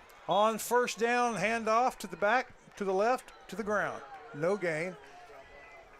Second Number down and goal to 15, 7. Colonel, or the captain on that tackle. Yeah. He's having himself another good. He's been our Center Motor Company Player of the Game twice in a row now. So he's going to have one heck of a game to win it a third time. There's a bunch of them out there playing pretty well. Yep. Mm-hmm. But certainly, Brownsboro doesn't want the Riders to get the ball back, so they're letting the time run a little bit. Man in motion, and quarterback keeps it. He's running the wrong way. Boom! Did not get anywhere as, again, it's Captain captain Gregory again. and Bad Atkinson. intentions. Bad intentions drives him back. Look, I'm going to have to take my headset off, hand it to you, Mr. Gregory. Take us home. You be play-by-play. You got it. My pleasure. Back to live action here. Brownsboro, Texas. We got two receivers. We're not to the taking right. a timeout to Four try to receivers, conserve a little bit of clock. back offset to the right. We're going to throw the Throw ball fade. Oh. back to the Intercepted. And he's going Just to go down. Whoa. Why wasn't he down already? And we knock it out of bounds. It's going to be a – what we got going on here? It should have been – his momentum was stopped. Yeah. It should have been a Should have dead been ball. down. They should have blown the play dead. Hold on, Chris. You're in the way. Yeah. Let's see what the officials Should've decide. The play should have been blown dead when he was – and they've been letting plays go, but they did not blow the whistle. Right now, there was no whistle. And I can't tell if it went out of bounds or if we picked it back up or what.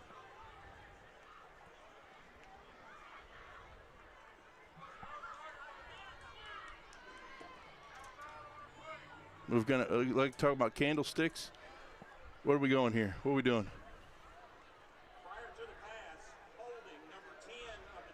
Well, that's a good way to bail yourself out. Well, that's all right. Let's just get after the Bears here. So it'll be, in case you didn't hear, they're going to call a holding call on the Rough Rider secondary. With no flag on the ground. Here's that condensed set. They're going to try to muck up the water and get outside. Look for pick plays. Look for all kinds of stuff like that. I see quarterback. Here we go. Oh, Ball's fumble. on the ground. And the Riders have it. The Riders have it. Recovered by number 15. Oh, it's an incomplete pass. What? It's an incomplete because he touch passed it. He passed it forward. He didn't hand it off. It's an incomplete pass. It's an incomplete pass. You need to line up, man. They need to line up. Oh, that's no, because he shovel passed. Was it a forward. shovel? He gets the snap and taps it forward. Right.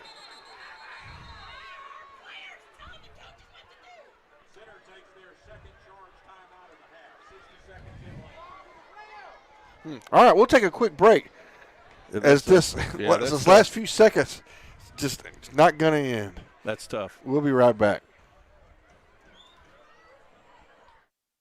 Hope Community Medicine is a nonprofit faith initiative with the primary mission of providing quality health care to the people of East Texas, regardless of race, religion, socioeconomic status, or ability to pay.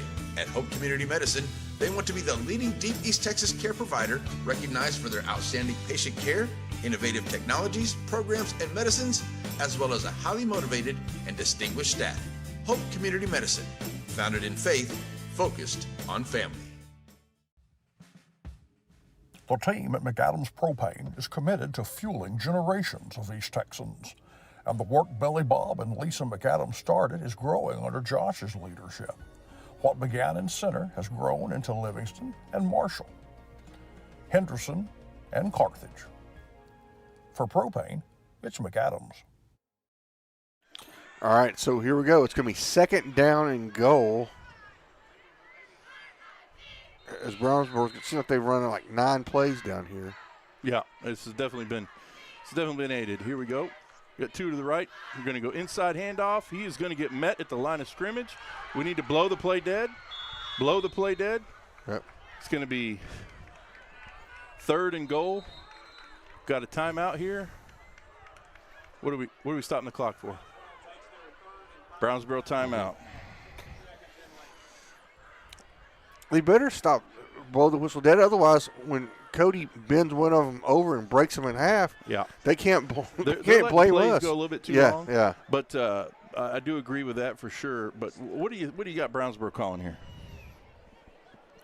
You're right. I think, like you said, you compact it down and try to get outside, I guess. I mean, I see compact and down. I see jet sweep motion. I see the quarterback keep it straight up the field.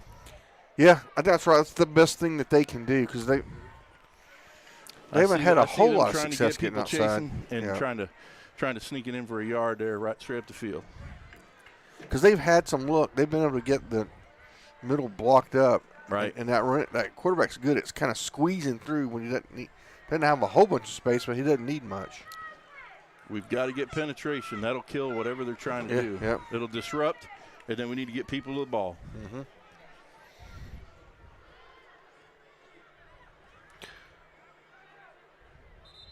So we're in a part of that coveted middle 8 section of the game, and this is obviously very important. If Brownsboro scores, they have momentum. If we hold them out, we get the ball to start the second half. 2 wide right, 1 wide left. 2 backs in the back. Here we go. Right. He's not going to get it, folks. He's not going to get it. Nope. He is stuffed, and that should be a loss. That should be a loss on the play. Are we going to spot it as a loss? Well, they don't have any time. They don't have any timeouts either. 8, 7, 6. They're going to try again. They got people moving. Where's the flag? No, they had people moving. They had people moving. They had 3 people moving. Is there a flag on the ground? Hold on, let's see. Hold on. Hold on. What's he doing? What just happened? Points are on the board. Well, they're going to no penalty called. The fullback was able to bounce outside. This is bad.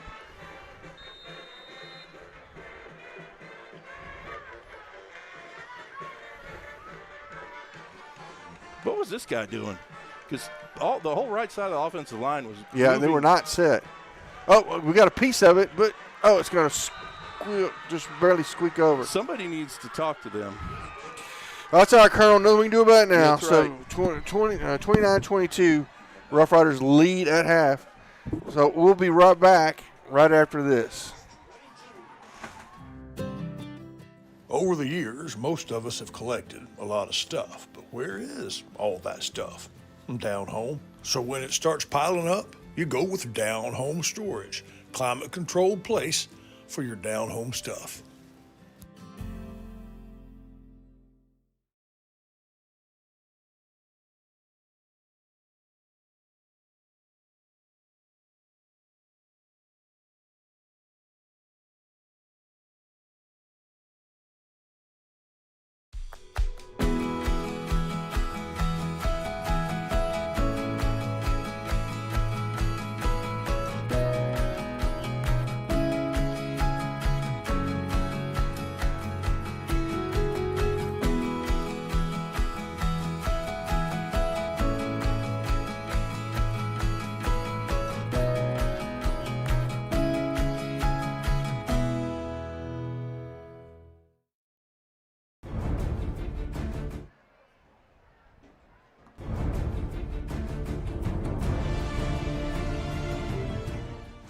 You're watching Game 3 of the Rough Rider District season. It's the Center Rough Riders taking on the Brownsboro Bears, live from Bears Stadium.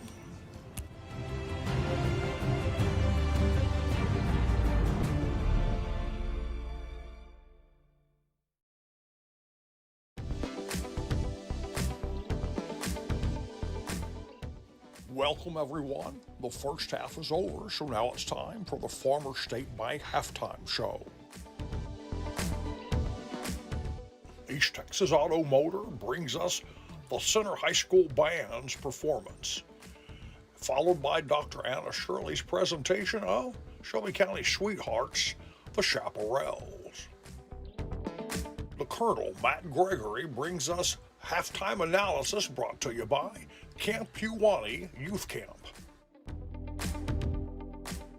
And then Borders Poultry Supply brings us up close and personal with members of the band after their contest Saturday. And now, you may remember him as Alfalfa from the Little Rascals, your host, the counselor, Stephen Shires.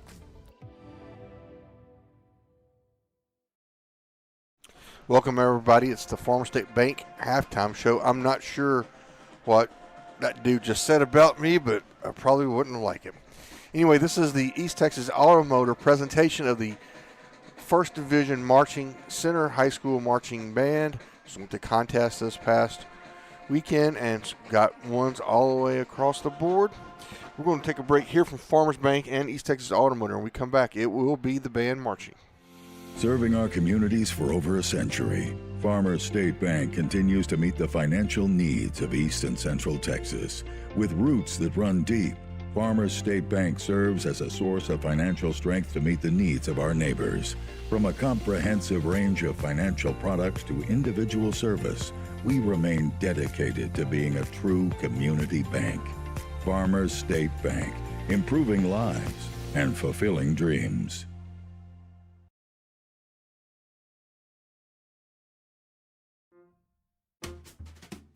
When it's broken, it's got to be fixed. You've got to get from one place to the next. But wouldn't it be great if you didn't have to take out a loan to get it repaired? Don't worry, there's East Texas Auto. Here at East Texas Auto, you can be reassured that your vehicle will be well taken care of and serviced, as communication and transparency are our #1 drivers. Find them on Highway 96 North.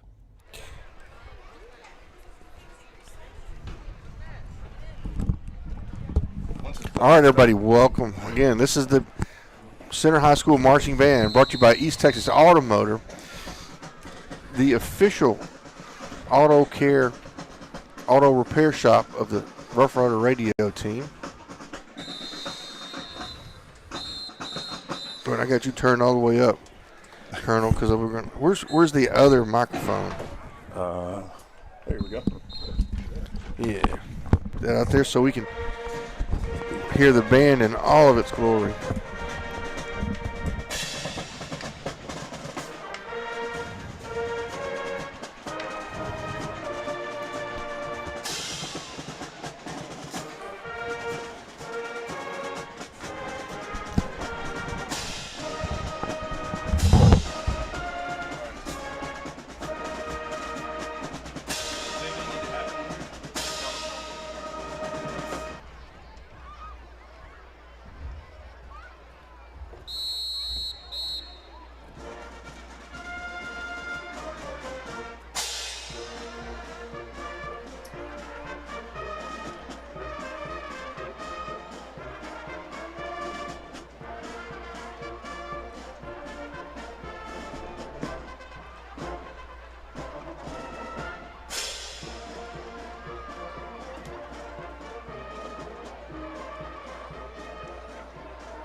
follow the band.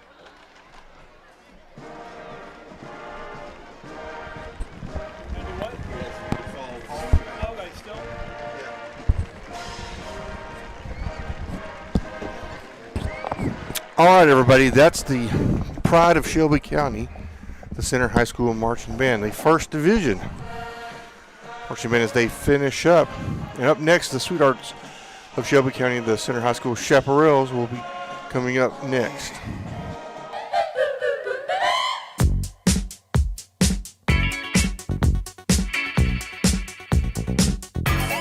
And now, enjoy the CHS Chapparels.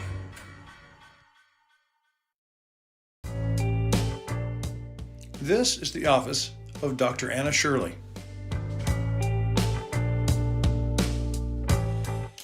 This is Dr. Anna Shirley. Along with Dr. Nicole Fishbeck and their amazing staff, it's easy to see why they were voted best in Nacogdoches.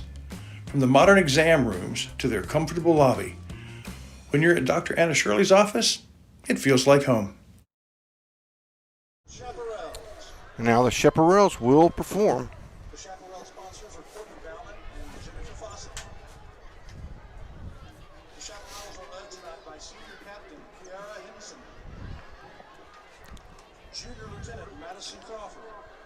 In our Up Close and Personal, brought to you by Borders Poultry, we'll hear from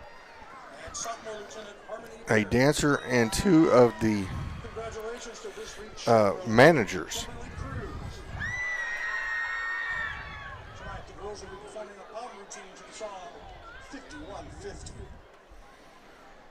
They're performing to something called 5150, which I thought was going to be a Van Halen song coming out. Guitar solo to kick in, me too, and it's a country sounding song.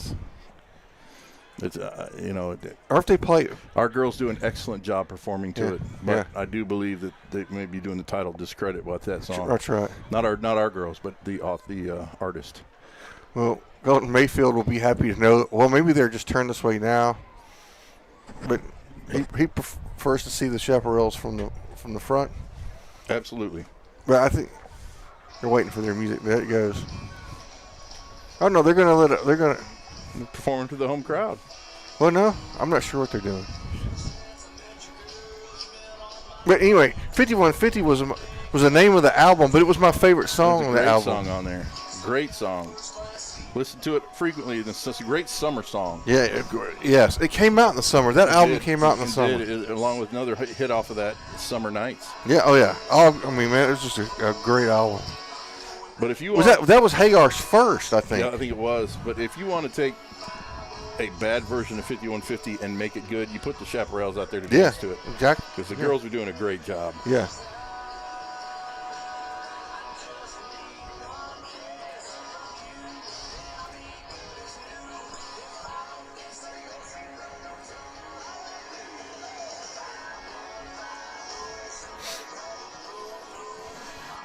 $5150. Yeah. Maybe that's the name of the song. Yeah. I guess that's right. That's probably right. Maybe let's see who our announcer is today. Maybe he's the problem. Yeah.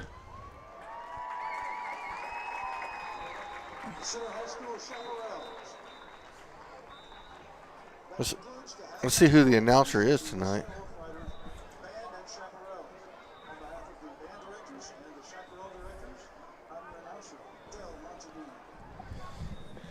Del Montague? Del Montague. Yeah, well, he's the one announcing the name of the song wrong. Del Montague's calling 5150 5150.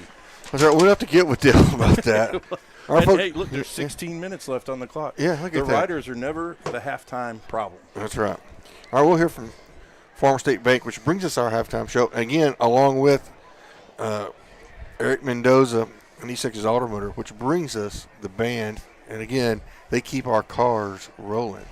Farmers State Bank, un nombre que conoces y en que puedes confiar. Somos sus vecinos y compañeros comunitarios. Estamos comprometidos a cumplir sus necesidades financieras, proveyendo soluciones bancarias para sus préstamos, hipotecarios, comerciales o personales. Con 120 años de servicio a nuestra comunidad, somos parte de sus rodeos, hipotecas y festivales locales. Queremos que sepas que estamos aquí para ayudarte. Visítenos en fsbctx.bank o ven a vernos hoy. Farmers State Bank, mejorando vidas y cumpliendo sueños.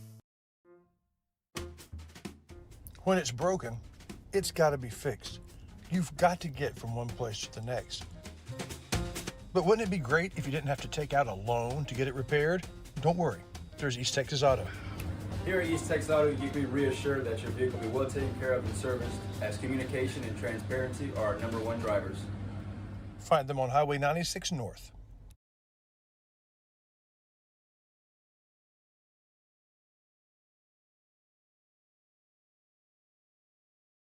Everybody, welcome back. Excuse me. It's time for us to do a couple things. One, we're going to name our Dairy Queen play of the half.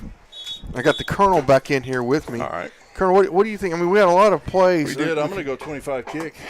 Yeah? That was a very clear assertion of the Rough Rider power right there. Yeah, yes. And it was straight down the field. It displayed everything we can do Right. do well. You call it 25 kick. Wallach called it 10-23-77. That was right. And Yep. he called it as such because of today's date, 10-23, and it was 77 yards. Yeah, that's right. So that So- means that he's going to have to adjust his play calls based on where the ball is every time. That's right. So explain to me, you said, why'd you call it kick? What was the play? Well, so, take your traditional formation with a fullback. And we may have it still keyed up on here. Let's see. And the fullback, the left tackle, blocked down with the left guard, and then the fullback kicks the defensive end. He blocks him out. That's called a kick block. Sure. And then the backside guard wrapped around, pick up that front side linebacker. Okay. That created a clear seam in Jeremy Bluford. You can see as he explodes out of the backfield, straight down the field. So that's my nomination for play of the game. Let's do it one more time so All we right. can see. You can Watch see right that there. You can kick see. out, Boom, guard right wraps there. around, and there goes Jeremy Bluford. Right. It's what we call green grass and glory after that. Yep. Green grass, and he up and go that the angles don't matter. That's right. So that's our Dairy Queen play of the game. We'll hear from Dairy Queen in a few minutes, but we're going to segue right into our Camp Uwani expert analysis. Of course, we've had the benefit of having you up here I ran into Coach Larry Horn down as I was coming back from the facilities here, and Larry asked me, he says, in Brownsboro, is it legal for an offensive lineman to hold? It's not. It's not anywhere. Well, Mr. Horn seemed to think that it was. But anyway. Are you inviting me to comment on that? I told him that you were doing a great job up here of complying with our request. That's right. But I also told him it was okay inside of 10 seconds for your offensive line to move around all they need to prior to the snap of the football. But in any event, on that line, before we get in of all the calls or missed calls of the first half, the phantom pass interference or holding. Yeah. But that last play, I was watching, and the right tackle and the right guard. They were not set. And the right tackle was moving before the ball was snapped. There were several people moving, so I'm just like, okay, this is dead right here. It's procedure, but no flag was. It's almost like life's happening so fast that the people responsible for monitoring it, it's moving faster than they can monitor. Well, that's a huge play because if an illegal procedure is called or a false start is called, then it's no points. Right, it's end of the half. Yeah, pulls a rung out of the ladder. That play pulled a rung out of the ladder. We're trying to get as many rungs between us and them as possible. So this is a rider game, which I think it's still going to be. We go back to the early keys of the game. Treat every possession offensively like gold. We've been good for most of the night. We've had a few lapses and turnovers. We spotted them 2 points with the extra point. Had interception. We got to make sure in the second half that we treat every possession like gold. Right. And Wolf, I mean, that was just a rookie first-year quarterback mistake because things are for sure going to happen, and they were looking for it. Yeah, because he was dropped back and dropped under it and was right there. They baited him into it, but and there's a lot that goes in. You don't put all that on the quarterback. There's a lot of things that go into an offensive play. So we need to treat the ball Yep. We need to treat possessions like gold. We need to finish in the red zone. I think for the most part, other than being pushed back out with a penalty, we've done that. Yeah. So we need to continue to do that. And we've had an explosive play in the passing game. It was screen. Yeah. But it was an explosive play. So taking care of the football is kind of the difference right now. Maybe 2 more scores difference between us and them. Defensively, I think we're definitely winning the line of scrimmage. They've done some things schematically give us problems. I think we've adjusted well. Yeah. We're doing much better in the back end than we saw last week. And we've caused turnovers, so we just need to continue to do that. Yep, I think you're right. I think we've seen great improvement in the back end of the Riders' defense from all season. And we had at least another interception, and we had one we should have, and we were right there. Right. And like you said, we've kind of tightened up, and we know we're gonna know what that quarterback's wanting to do. They're running that, like you said, they're getting some action and trying to make Steve go outside, and they're cutting it right up. So Coach Hub will certainly has seen that, and they'll fix that. I think Coach Hub has done a good job preparing for this team and making in-game adjustments. Let's see what we get up with half. All right, so Chris Wallington has come back, and he has brought a Brownsboro roster. So I'm crafty. I stole it while they were. Well, you probably need to fix yourself over there. That's the understatement of the year. I just fixed myself. That's right. There we go. So everybody, what was that guy's name? Rangel? What was the announcer? Who was Del Did you have Montague? to hear his name? Del Montebean. Yeah. My favorite one, and no one. I think you're the only ones that heard it. Well, that was really Del Montebean up there, right? Yeah. We need to tell Del. Need to tell him that the name of the song is 5150, not 5150. That's a Van Halen. Right? Yeah, Van Halen. Misleading. 5150. Last week when the announcer, whoever the announcer was at home, called it 5150, I expected to hear some Van Halen come pumping out. Well, that was me last week. I didn't know. Oh, okay. It's just 5150. I would have fixed it this week had that been me. Well, next week will be home, so it will be. I'll get it right. I was waiting for a sweet guitar riff. Didn't get it. Yeah, we did not get it. So that's some sweet commentary. What you Camp Huani. We're going to hear from them when we come back. It'll be time for our up close and personal segment, brought to you by Borders Poultry Supply. You're watching the Center Rough Riders and Brownsboro Bears here live from Brownsboro, Texas, where the Riders up by a touchdown, 29-22 here at half.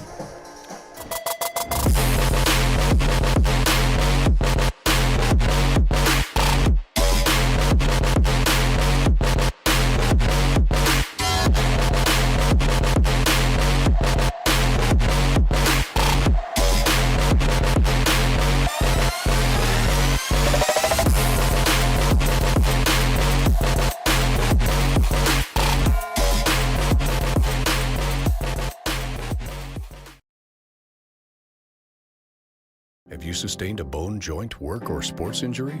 Problems with mobility or movement? Suffer with pain?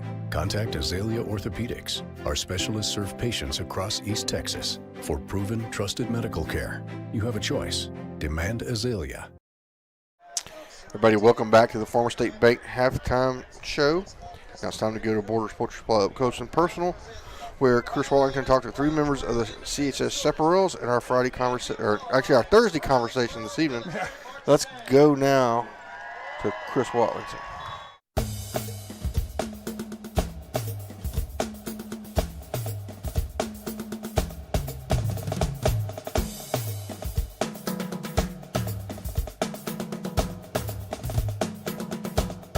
Well, Chris, it's, as people see this, about less than 24 hours to contest. As we're recording this, it's a little earlier. Generally, what's the status of the band as it gets ready for contest? Well, it's the week of, so everybody's starting to fire on all cylinders. You start feeling a little urgency, we'll say. And so the kids had a good rehearsal last night and a good one this morning as well. So we just keep on pushing. The last one, the time I saw it at home, the Carthage game, I was distracted here and there, but what I saw I thought looked good. How was that one? Yeah.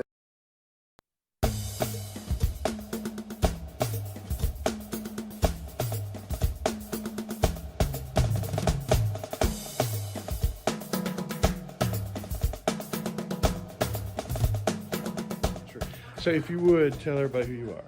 not a senior. And you are? I'm a shop manager. And you are? I'm Parise, and I'm a shop manager. Okay, and that leaves you as? The dancer, and I'm Angelica Garcia. Okay, Angelica, let's start with you. How long have you danced? For 2 years. I started junior year. Okay, so it's still, I mean, you're a veteran now, but it's still kind of new. How do you enjoy it? I like the environment. There's a lot of, this is just a bunch of girls, and we are all very nice to each other. Yeah, so it's a good sisterhood. What made you decide as a junior that you wanted to be a dancer? My older sister did it, and she really liked it. And I've always really followed in her footsteps. We did twirl together as well. Okay. But I saw that she wore like a sparkly outfit, and I wanted to do that too. Sparkly. There's the sparklies. Okay. And then, so what brought you to the Chapparels this year? Well, I've always worked with Miss Fawcett and Miss Bauman closely, and they're the sponsors. And then my older sister Katie was a chaparral, and I used to dress up as a chaparral for Halloween. Okay. You have the pressure job trying to get the music to play at halftime. Not a big deal. So far, it's come on every time. So far. Yeah. We'll see. I'm my best. Sometimes Plan A doesn't work, and you have wood. to put the microphone to your phone or something like that. Yeah. I mean, sometimes people don't have the best setups, but I mean, Yeah. you do what you gotta do. That's right. And Priwi, were you ever a dancer? No, I was never a dancer. How did you end up as the manager? I wanted to become a shop manager because I had all my friends in Chap and Okay. they wanted me to come. Yeah. So I thought it was a great idea. Has it been fun? It's been fun, actually. I've Tell me enjoyed it very much. one thing that you do specifically. I carry out the loads, like chairs or anything, or Yeah, because you can tell just by looking at you, you're the big, strong type. Yes. Yeah, your senior year should be the most fun one, and I hope you have a good remainder of your season.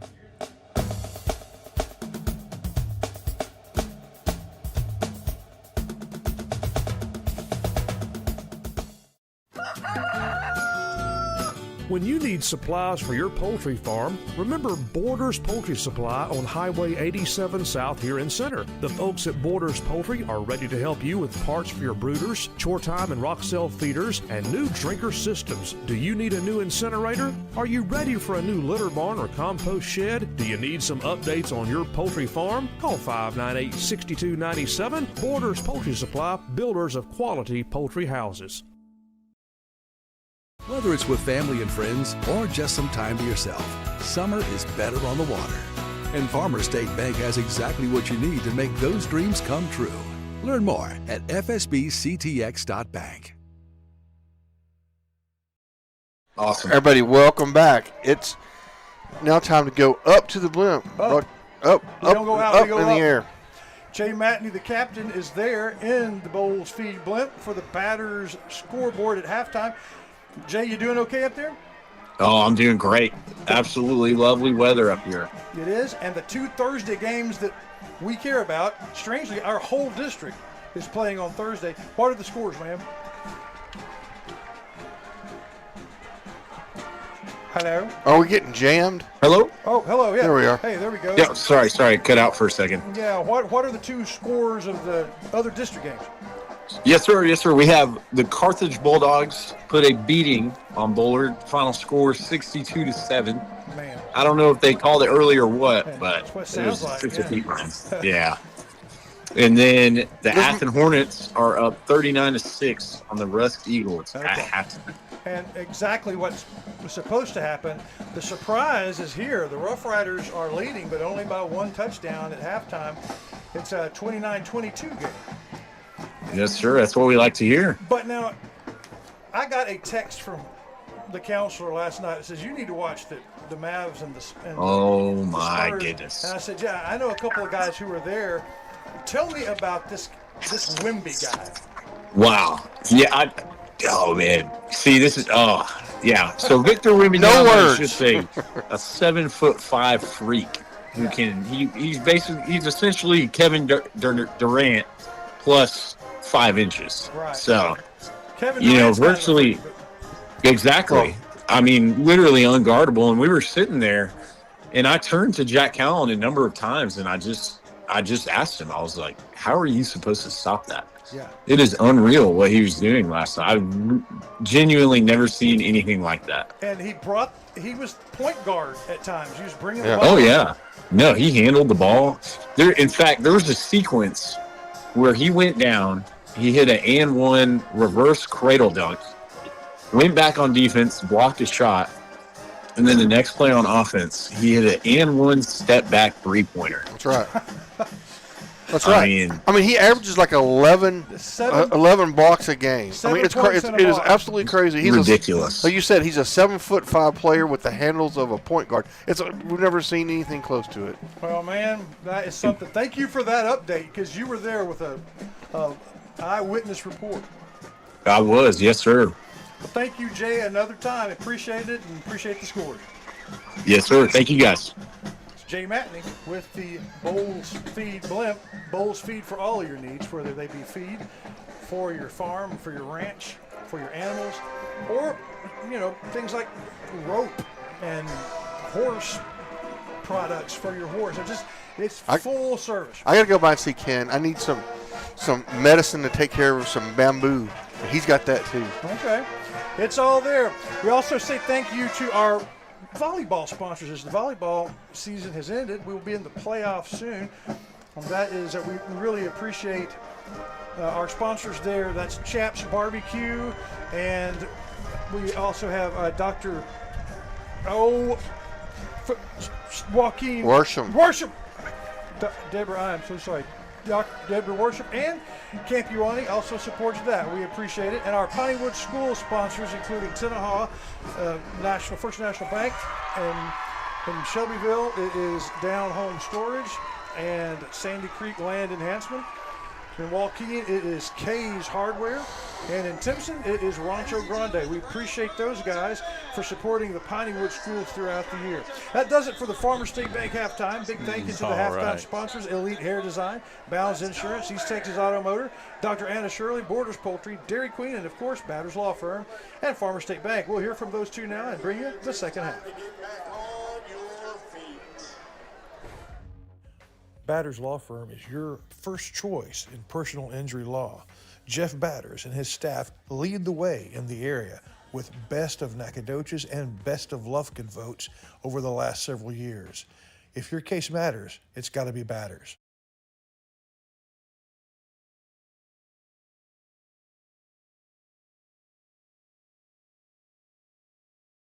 Whether it's with family and friends or just some time to yourself, summer is better on the water. And Farmers State Bank has exactly what you need to make those dreams come true. Learn more at fsbctx.bank. Hey, Rough Rider fans. The halftime show from Farmers State Bank is over. The kids have gone out and thrown the ball around in the yard. But now it's time to get back to the third quarter. And your host, Stephen Shires.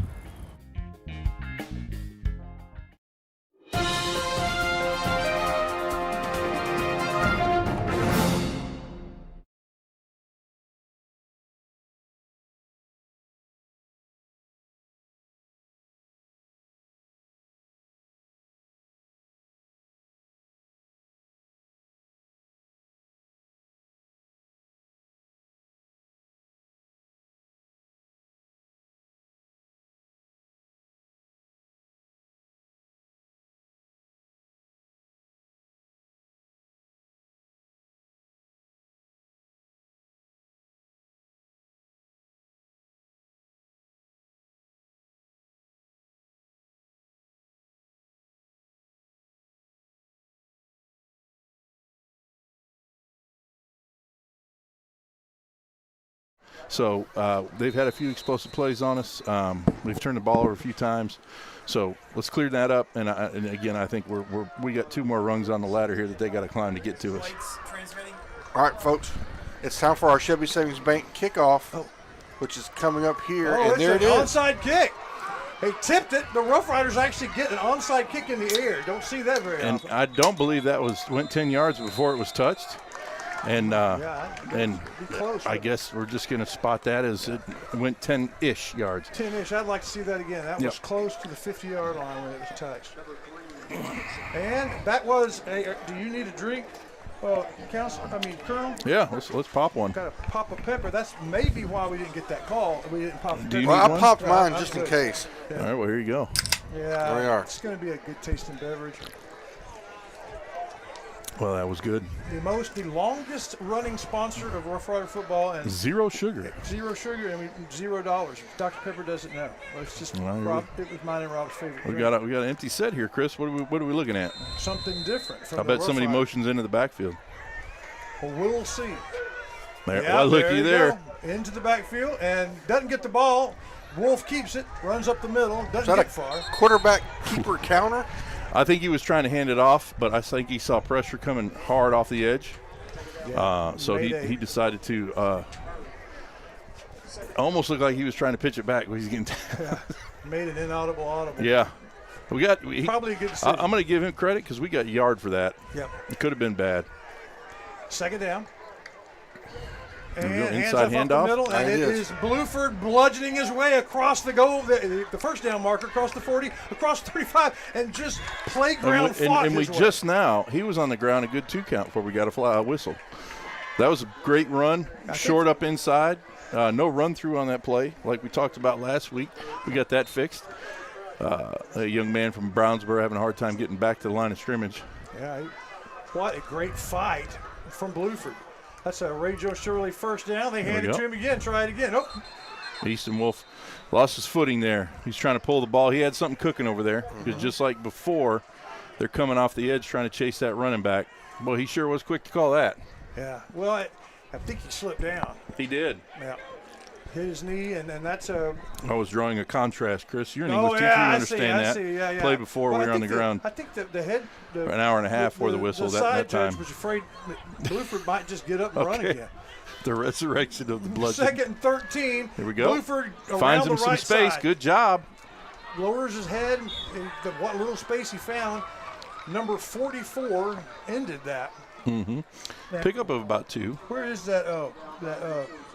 I want to hold that Brownsboro roster. Oh. Yes, sir. Here you go. I want to hold that with my left hand. Number 44, Jack Anderson, a senior. That was a really good. Important down play. here. We really want to convert this. If not, get enough where we need to think about it on 4th. Third down and 12 currently. And moving to the right is Wolf. Looking downfield. Throw wide open. People open. Through him.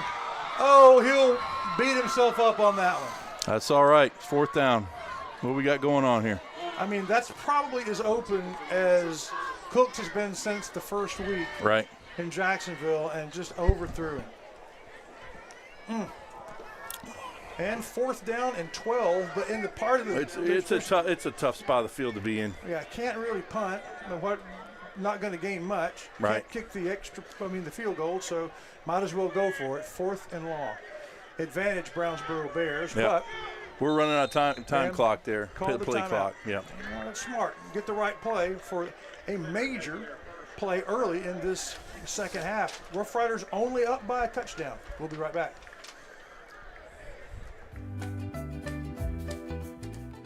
You know that Ace Hardware of East Texas is all the hardware you need, but there's a lot of other things they have too. Fun things for your camping trips. Fun things to wear when you go outside. For the 4th of July barbecue, to the house warming in the fall, to your Christmas shopping and clothes for all year long, it's Ace Hardware, the helpful place of East Texas. Hey, y'all got a dirty truck. Well, then take it to Joe's Car Spa for a spa day. At Joe's, they make them shine. And they're standing by to work with the community. Shelby County this year, and it's called Joe's, but it probably ought to be called Reed since Reed Grant owns it. So, Billy Don, when it's time for your car or truck to have a spa day, where do you... All right, here we go. This is a huge play here. Big 4th down and 12. Wolf with time. Moves to his right. Lots of time. Now he's got to get rid of it. Bullets it, and it's knocked down. Yeah. Good defense by Gabriel Hendricks. But sure. Hey, good job by their secondary because Wolf rolled right, had the time, just couldn't find anyone open. So the Rough Good Riders protection, everything. make some hay with the running game and get into across the 50, but stall. Negative yards plays. Yeah. All right, here we go. Big stop by the Riders coming up. Big stop. Well, that would be what the doctor ordered here. Up by only a touchdown as Brownsboro scored on the final play of the second half to pull within 7. There's the snap. There's the Keeper. There we go. Fakes to Curtis Warren. Radney on the play. Jace Great Radney, job. number 54. Great job. This quarterback's a junior, by the way, Lane Irwin. He actually lost a half a yard. He did. So Radney get a sack? Yes. That's a sack for Radney. Technically a sack.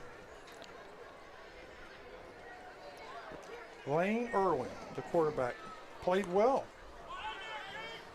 Irwin, the quarterback, his running back is Warren. All right, four wide receivers. 2 on either side. Here we go. Fake to Warren. Pass across to number 11, his go-to, Gabriel That's what we need to see right there. Had a little stun on it inside. Tackle ends pinched. Inside tackles looped out. We got fortunate there. That was a little slant play. And yeah, that was one of those RPOs. He pulled it and threw it. Irwin put it right in the gut between the 2 ones. Had a little bit too much Tabasco on it. Yep. That man wasn't expecting it. And so loading up the right side with 4 receivers as they get to play. All right, empty set here. You got diamond formation to the right. Look for a screen or a double pass. And he's looking the other way. And hey, Cody. What a great bad play intentions. by Atkinson. Bad intent. Oh, what a block. Oh, my goodness. He picks the ball Oh, out my of the air. goodness. Oh, yeah. Oh, my And goodness. flags everywhere. Oh, my goodness. At the block, I guess. But, man, what a great individual play by Atkinson. That ball was 10, 15 yards from being completed. I mean, it was just, don't worry about it! Because there's just no way you make that interception. Maybe you knock it down, but actually intercepting that? That is an incredibly athletic play by Cody Atkinson. That's just incredible. And an unfortunate penalty on that's going to keep it from being a touchdown. But we're going to go ahead and punch it in. You said, what a great block. Is that the play that they called the flag on? Oh, yeah. Right. Yeah. Afraid of that. So it's Rough Riders ball, second interception, but Atkinson just. We didn't hear what the call was. I mean, what was wrong with it? They called it a block behind the play. I mean, and there's a snap. It ain't flag football, Colonel. I know it isn't. And Wolf, with no receiver to throw to, turns to the left. He was never supposed to go that way. Outstanding effort by Easton Wolf. Yes. He's tackled 9 yards out of bounds. I don't see a flag. That's actually very difficult to go very far out of bounds. This stadium's so. Yeah. There's 9 yards. He was tackled against the wall. Yeah. But outstanding individual effort by him. Yeah, what do you know? He got 8 yards on that. He did. Well, the troubling thing is he went to throw the hitch, didn't see what he wanted, and I can't believe he kept from having the ball slip out of his hands. And then turned and ran the opposite way and almost got the Zero first down. coverage. Zero coverage. Yep. 2nd down and 2. The handoff to Bluford. He dances and goes the other way. And he's going against the green to the 10. Young man, around the way and to a touchdown. Unless he literally took somebody's ankles there. Yeah. Did you see that? Yeah, let's look on the field, make sure there's no flags before we celebrate. There's not. Yeah. Touchdown, Rough Riders. After something didn't go their way, they look a bit lethargic coming out of half. They are not lethargic now. Yeah, I think they're angry now. They've turned the chili up to 10 on this pot, and they're ready to rock.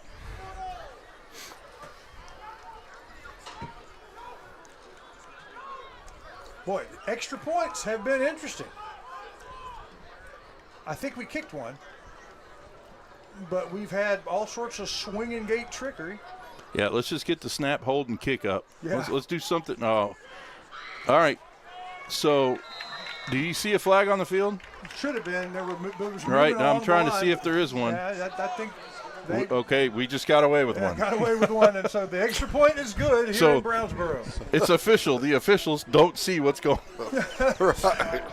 36-22. Two it all balances out. Did you get the play? Yeah. Over the years, most of us have collected a lot of stuff, but where is all that stuff? Down home. So when it starts piling up, you go with Down Home Storage, climate-controlled place for your down home stuff.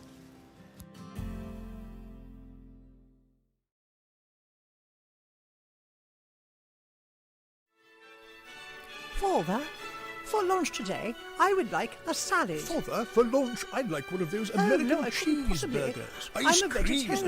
Cheeseburger. That's what I need. Ice cream. Oh, when everyone in your family thinks they're royalty, take them someplace where they can all get something good. Dairy Queen. All right, welcome back. It's time for the Shelby Savings Bank kickoff. Riders are up 36-22.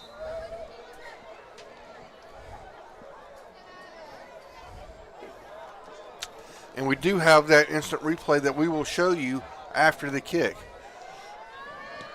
We're going to kick it deep. It's like knuckleball, and let it go in the end zone. Touch back there. So, Chris Wallace, you ready to have a look at the replay? Yeah, I want to see this. All right. Call it, Sean. We're going to cut, and then cut back against the grain. Back here towards this kid. There's one more. There we go. Whoop. Fell right down. A little bit too fast in the matrix for him there. That's right. He was trying to find Neo, and he missed him. That's right. Offensive line in Blueford. What you looking for, Chris Wallace? Nothing. I'm just playing. They got their two-back set. They're open twins. They're going to go back to their little outside running game. We'll see. That's the call from the Colonel. Back on either side of the quarterback, the snap. There we go. And inside rush. Where are we at? There we go. Rough Riders close in on it and manage to shut it down. A number of riders in on that play, including, I know I saw Jace Radney, 54. We kind of stuffed it up, and he kind of got away for a second and got some yardage. He ended up getting, about 4 or 5 on that, looks like. We'll call it 4. Actually, exactly 4. They got to get to the 35. Hits on the 29. Rough Riders with a 2-touchdown lead now. 36-22. Back to 4 wides. Offset back to the right. And we'll see what they do out of that. He looks to his left, a little slant, catches it, gets away from the man on coverage, but he doesn't get away from bad intentions. Yeah. If we decide to check somebody crossing the field, they may be in trouble with running that route. Braden Pinnell on the catch. Good for the first down. Place the ball on the 38-yard line. And yeah, you see a lot of interesting stuff from this alignment-wise. We got 4 wides to the left. Yep. We got 4 wides to the left. 1 to the right. Empty set. 44's checking into the backfield. And they hand it to him. And he's probably not going anywhere. Met by the Colonel right off the hop, or the captain. Or the captain, yeah. He put a stop to that. Staying home with his loss on the play. Good discipline there. Well, it was good discipline on the front side, which made him cut back, and the captain was where he was supposed to be. Yep. Is it cap? What are we? What are we? Captain. All right, captain. Captain was where he was supposed to be. It's a good job on the front side, forcing the cut back, and people being where they're supposed to be. It's team defense, man. It's called the fit. They fitted that. Yep. About 13. Inside stunt. Here we go. Irwin running for his Got him. Got him. Radney on the tackle. Good tackle. Great job. That's how that's supposed to work in it, Colonel. Yep, creating havoc there with those twists inside. Good stuff. Yep. Clogged it up. He cut back against the grain, and our backside defensive lineman was there to clean it up. Big third down. We need to get off the field here. Yep. We need to get off the field here, and we need to leave Brownsboro getting off the field thinking, man, we're not going to get another first down. Yep. Almost no gain on the play. 3rd down and 13. They got to get to the 48-yard line. Ball on the 35. The 4 wides offset back to the right. And he's going to pass. He's surveying the field. He He's takes gonna it down and runs. And Radney comes off his block again for a nice tackle. Yeah. Wow, Time Radney's to punt. had a great third quarter. Yep, good job. Good job coming off inside. They're pinching inside. Ends are pinching inside. Tackles are looping out and coming off making plays. Great job. Scrambled for about 2. Yep. 4th and 11, and it's punting time. Well done by the Rough Rider defense. This is what we needed to happen. Now let's play good football here. Let's be smart. Let's be smart.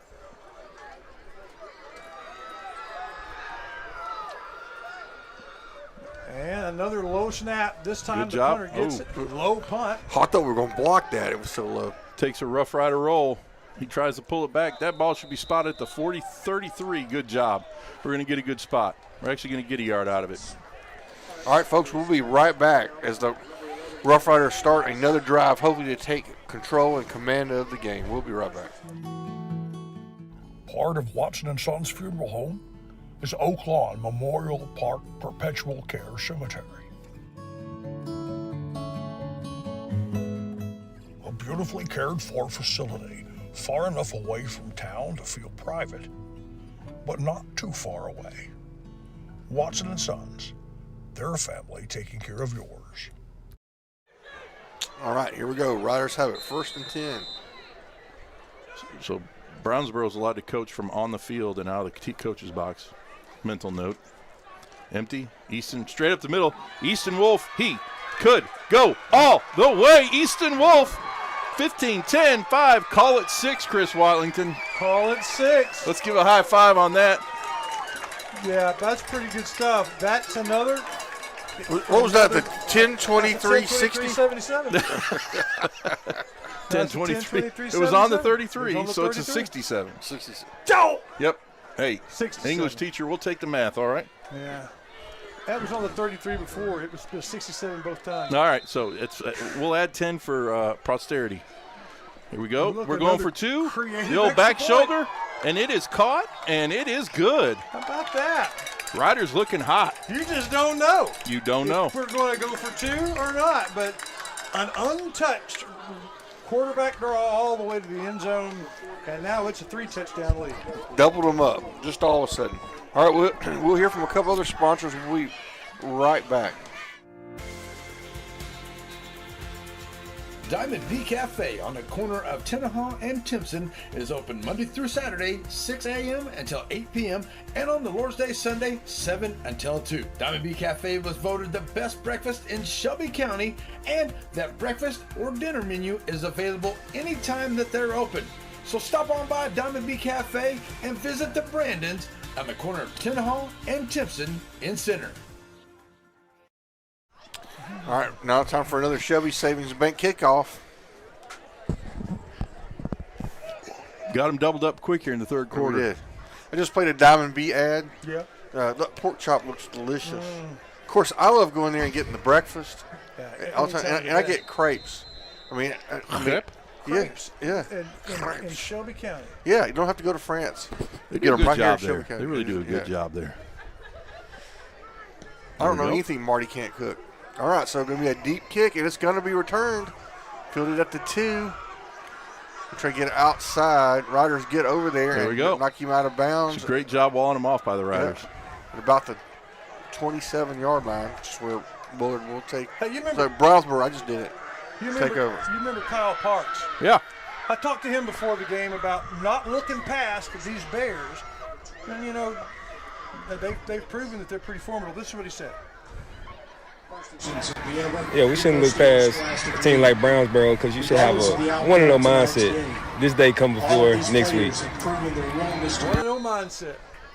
That was pretty well said. That's not what Nick Brown, that's not how he would have put it. So good to get a different perspective. Here's the first down, the handoff, and a lot of good dancing, and it pays off until he meets bad intentions. Bad intention shows up to the party. Great job by Cody getting over the top and getting there. That's what you get. I'd like to see us fit that run up a little better so we don't give up 4 yards, but good job by Cody cleaning it up. It's Curtis Warren, number 8, who paid the price on that. 2nd down and 7. All right, Cody's got to be all-state. I mean, I can't imagine there being another linebacker anywhere in the state of Texas in our division that does what he does on a regular basis. And so there we go, Jace Radney.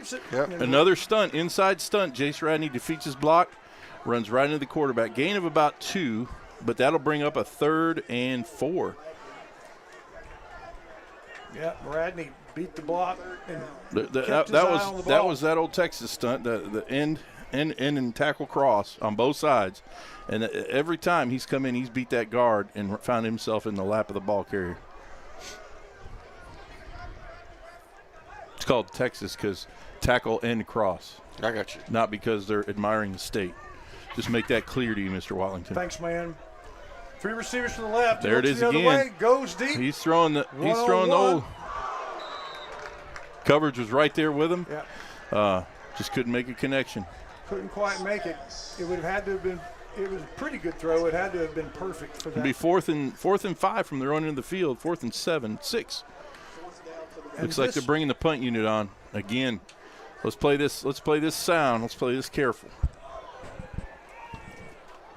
Punter is Adam Thompson, also a quarterback.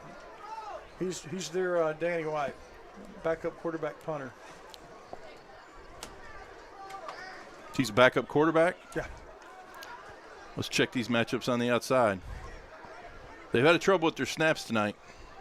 Their movement.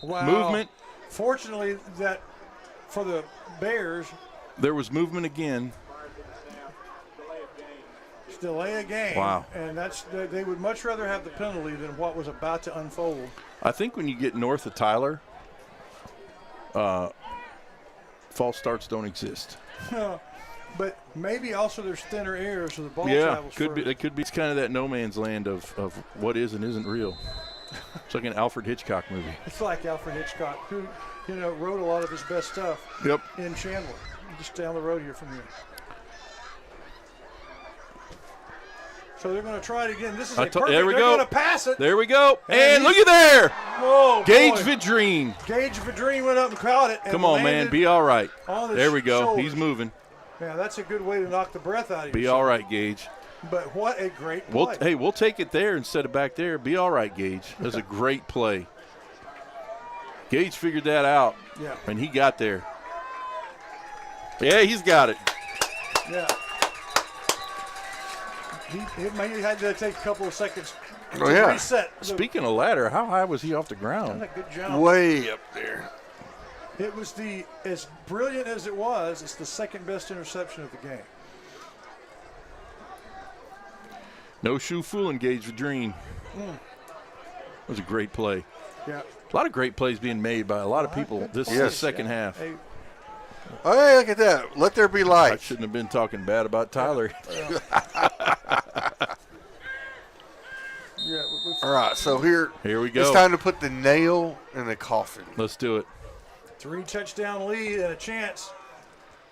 And it's Bluford with nowhere to go, improvising, and actually moves backwards. Yeah. We got to be able to get out of the front door on that. Handoffs, the ball exchange from quarterback to running back has not been real smooth tonight. We're going to lose 50, we're going to lose 5 on that maybe? Yeah, almost. Enough to call it 2nd and 15. Ball on the 40.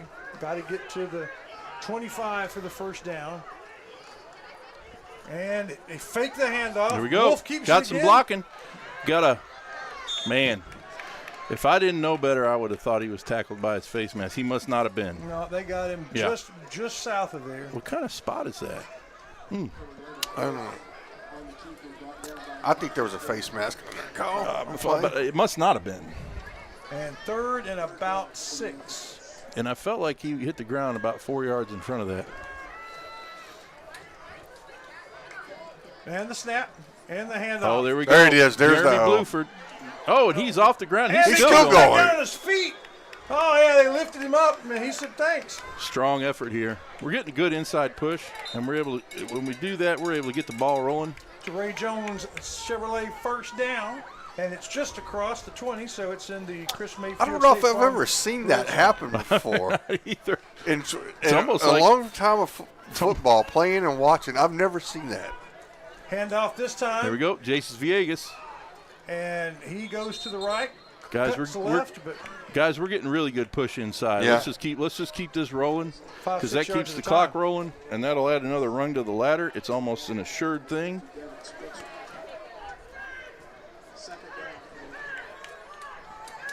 That defensive coach for Brownsboro has a set of lungs on him. There we go. Oh, there it is. And that's going to be a touchdown. That's going to be one of those All you do is touchdowns. find it. There it was. Villegas goes to his right, and unlike Bluford, who likes contact, he just takes about a 80-degree cut to the left. I think Jeremy Bluford would have made the same choices he made on that. Right? Yeah. That was the old 10, 23, 15. there was a rather large yellow brick road to follow to the end zone there. But extra point time can be exciting. It can. It has proven to be an adventure tonight. Yeah, I thought the last one would easily be we would just line up and kick it, but we didn't. And this time it looks like we are. There we go. Snap, holds down, kick is up, and we've got a point. And just like that, 51-22. There was a game when they snapped the ball for the first When it play was of the kicked half. off. Yeah. And big third quarter for the Rough Riders. We'll be back. So if you need a new set of tires, Center Tire's the place to go? Check. What if you just need one tire repaired? Check. But what if your car needs an oil change or it needs to be aligned? Check and check. It's all there at Center Tire.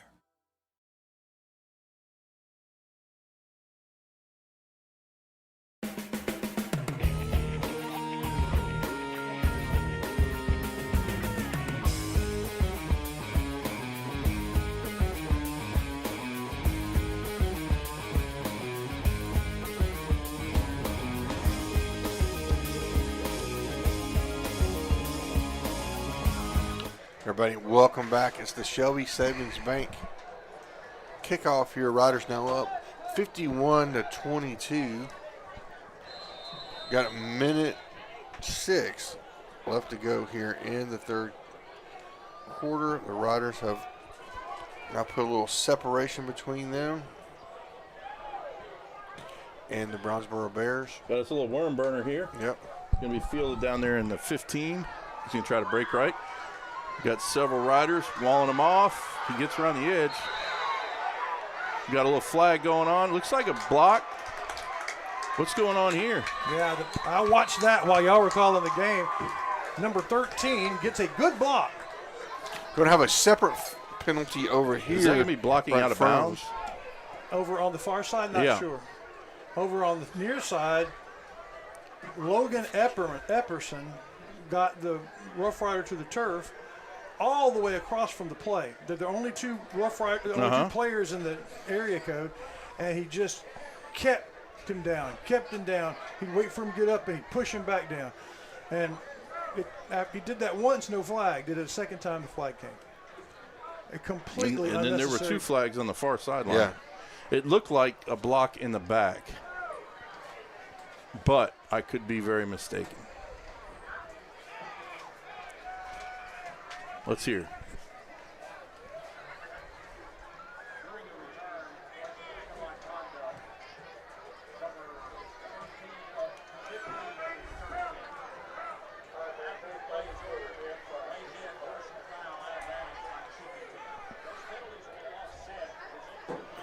So it's late hit out of bounds. Two bad things that result in nothing. Nothing, yes. Who said two wrongs don't make a right? All right, here we go. Let's get another stop here. Close out this third quarter. Looks like we're going to come off the edge here. Comes a jet sweep look. But instead, he goes back. He looks deep. Has his man. And it's incomplete. Good coverage. Good coverage, good Great pass. coverage. Good job. Good ball skills there. That's number 6 for us. Who was that? Number 6. I've lost my roster. Quarterback was under a lot of pressure, too. I just found it. Number 6, Zamorian Glenn, senior. Good play by Zamorian. And Gabriel Hendricks would have just had to right there with him. An awesome catch. Played the ball in the air. unable to do it because of the good coverage.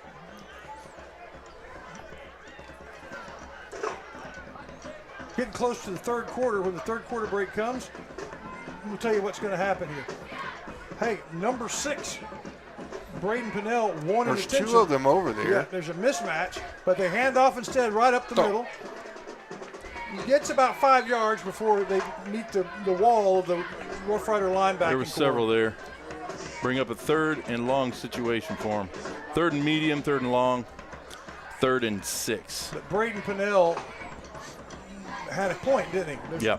no deep coverage, only 1 center defender and 2 blue shirt receivers. Ideally, you throw a little hitch out there, but. All right. So we got a cluster left. Tight formation. Back offset. They're going to try to get outside here. To the field. Look at there. Fake. Quarterback keeps it and and he's tackles going from nowhere. behind. Who is number 50? Great play there. He's going nowhere. And that'll end the quarter.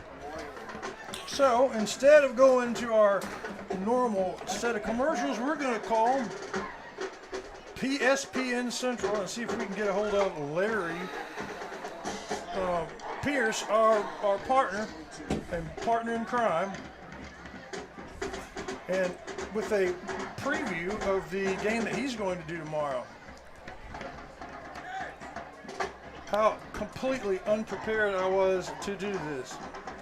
I don't guess Pierce has called me in a while. This happens on NBC all the time. So here is the call right now.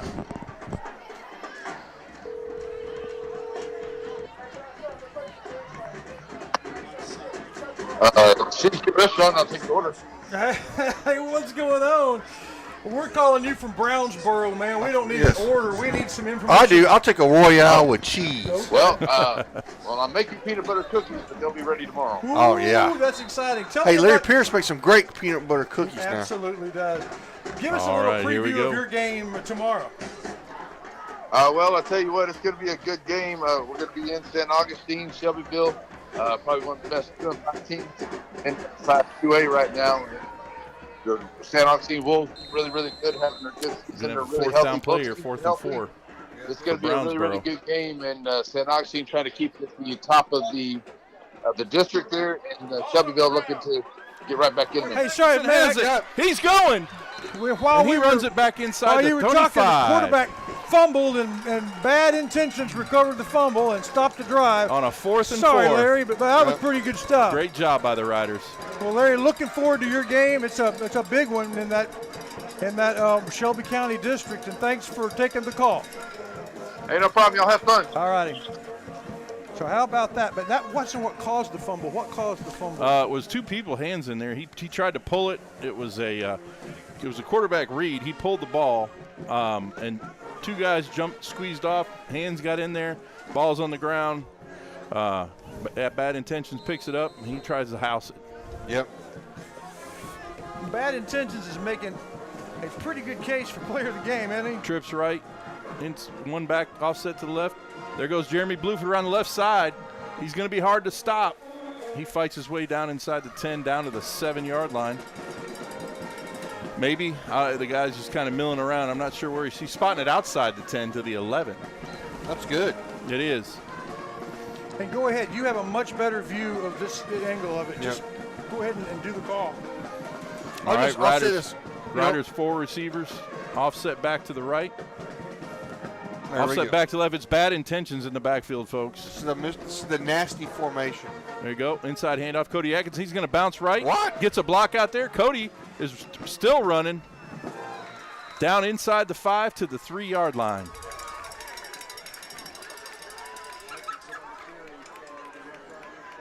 But I think Cody Atkins is probably going to be the Center Motor Company player of the game at this point.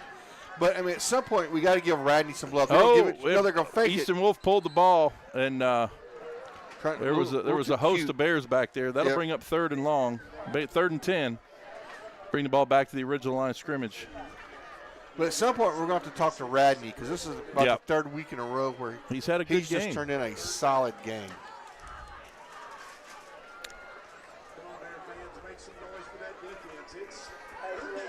Going to a tight end look here.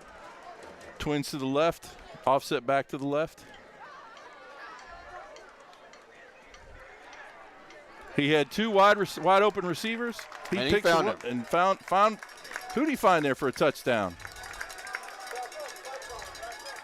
Touchdown, Rough Riders. All right, so Decaden Cooks on the touchdown this time.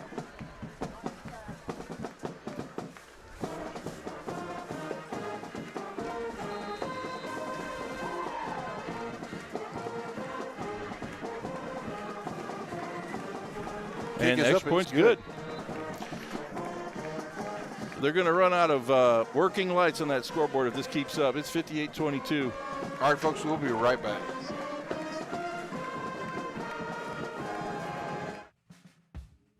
The team at McAdams Propane is committed to fueling generations of East Texans. And the work Billy Bob and Lisa McAdams started is growing under Josh's leadership. What began in Center has grown into Livingston and Marshall, Henderson and Carthage. For propane, it's McAdams.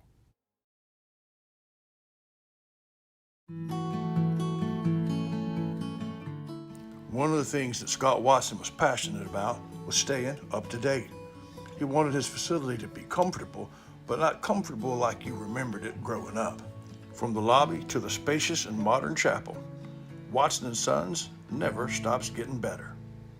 The Watsons, their family serving yours. Everybody, times for our yet another Shelby Savings kickoff. Riders are up 58-22.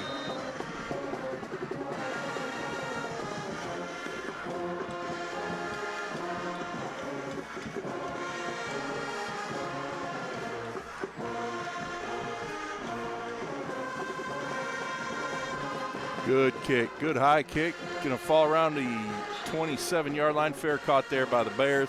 They'll pick it up there. 1st and 10, Brownsboro from their own 27-yard line.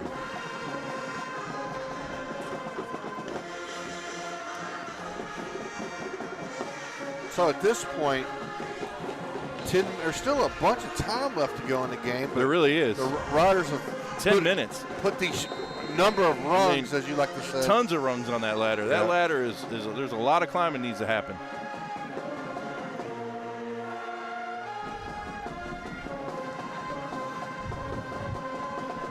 We got 4 wide receivers back in motion, empty the backfield. Quick pass, going to be over the head. Looked like he was trying to settle up in that little hook to curl zone. Just a little bit over his head. Rider coverage is all over it. Yeah, we may be running. I think we may be running the clock now. Yep. The clock has officially started.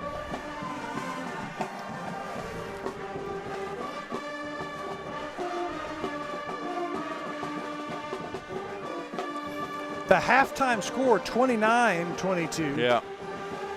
Now score 58-22. Huge third quarter. And the Rough Riders continue into the fourth. Quarterback looking downfield. Let it rip. We got people there. Oh, just outside their hands. Double coverage. And Irwin now in a position that I think the Bears have been in a lot this year. Yeah. Watching the time disappear and forced to do things you'd rather not do. The clock stopped there, though. Yeah. Not a bad way to spend a Thursday night. No, not at all. Not at all. All right. 4 wide receivers to the left, 1 to the right, empty backfield. Oh, here they come. And we got a little screen coming back. It's going to be dropped.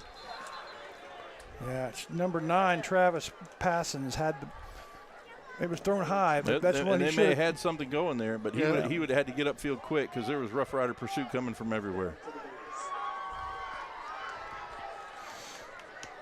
And it's punting time. That was one of those Art Briles screens from the perimeter screens. Yeah. Just the pass didn't really need to be that high, but no, it was a little high. Passons would tell you he needs to catch that. It was a long pass for a screen too. Yeah. Yeah. We go decent snap that time. Ooh, rough kick. Did we get a piece of that? I kind of hope so for the sake of the That's not going to get past midfield. It'll be Rough Rider ball, Yeah. 1st and 10 from their own, or from the Brownsboro 48-yard line. Yeah, but I think he just Looks like missed we're going to that have a change at quarterback here. one. Okay. Enter Zamarcus Moton.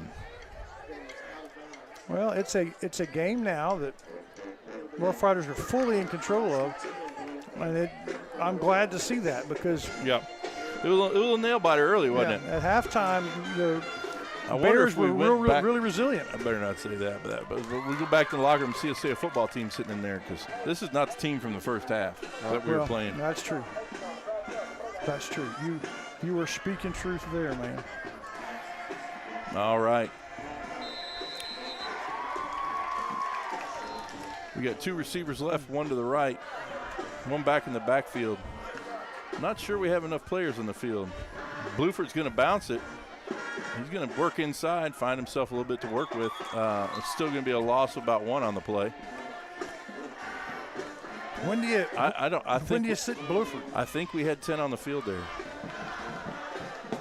Yes, we had 10 on the field. We're sending somebody out, nobody's coming off, and we now have the correct number of people. Trips right. Trips to the field there. Bluford offset to the left. Moton calls the signals. Takes the snap, inside handoff. He's going to pull it. He's going around there. Oh, he's getting caught up. And a host of Bears bring him down for a loss of about 3 on the play. So you have Moton and at quarterback. When do you sit Bluford?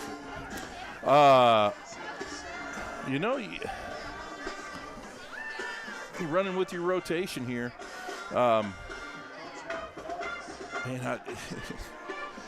You want to keep enough people. You still have your starting offensive line for the most part. You still want to keep your people on the field. We don't want to just start flopping the ball around, but we do need to get a quarterback some reps. Right. Inside handoff to Bluford. He makes a couple cuts. Couple moves. He is still going. He's going to find that first down. He is just looks like he's running through a maze field there. But he finds the first down, and then he gets about 5 more. Right. He dislodges the tackler from his helmet. Bluford was looking to somebody. He was. That's Tucker Anderson who went. It's late fourth quarter, man. Don't knock my helmet off. You know what that reminds me of? It's the old bulldozer, DeCorey McGee. I was thinking about him today. I told DeCorey one time, I said, DeCorey, you don't have to hit every guy, all 11 of them. You know, I was thinking about the hit last week from Atkinson, and I said, last time I saw that was on Cuda, DeCorey McGee. He used to bring the hat quite like that. Oh, inside handoff to Villegas. He is hard to find in a phone booth, man. I'm going to tell you right now. He's about 1.5 inches off the ground when he's low and running, and he moves quick.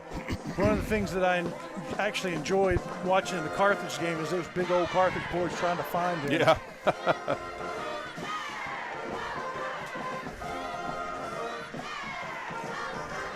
Clock running down inside 6 minutes to 5:55.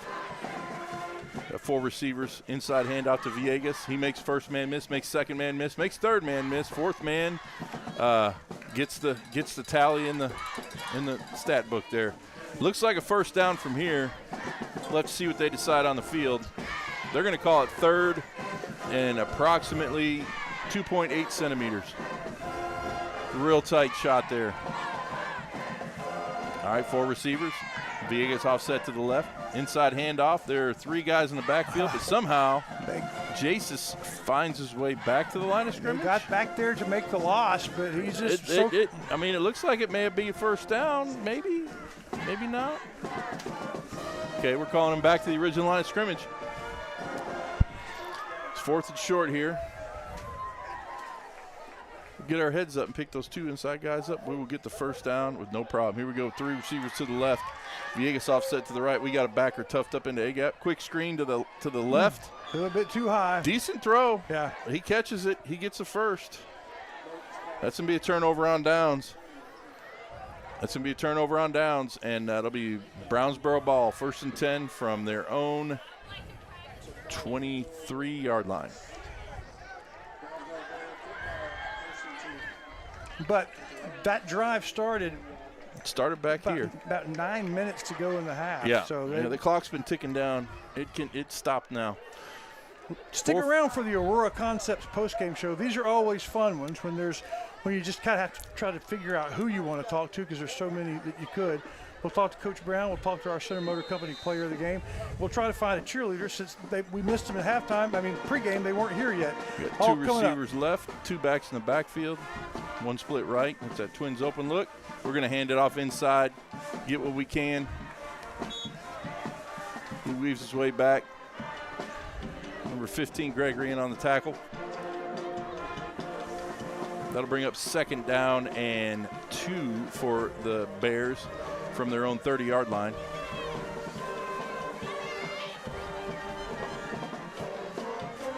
All right, we got that Twins open look again. Twins to the left, 2 backs in the backfield. One's in there as a tight slot. 12 around the left side. He's got some room. He's across midfield to the 45-40. Tackled out of bounds right there at the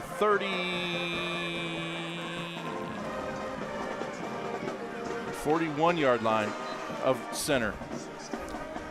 And lots of new players in the game on defense. A lot of new players. And that's that same issue we had earlier in the game with that run support out there in the perimeter. Kerry Kelly.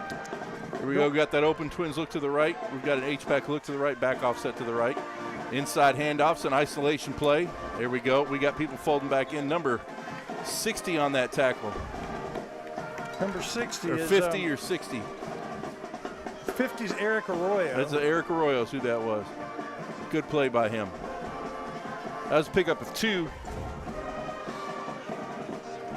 Got him in. We've got Kerry Kelly, number 19, in. Kelvin Horton, the junior, in. Keithan Horton. Keithan. Oh, that's right. All right, here we go. 2nd and 8 for the Bears. Twins open to the field to the right. H-back right, back offset left, inside handoff. And there we go. Inside, who was that tackle? First man up down there was number 15. He got his legs. Yeah, Gregory and Villegas. Villegas not necessarily a defensive starter, but he's getting some reps. And number 23 in as well. Jace is back there at safety, or is he a linebacker?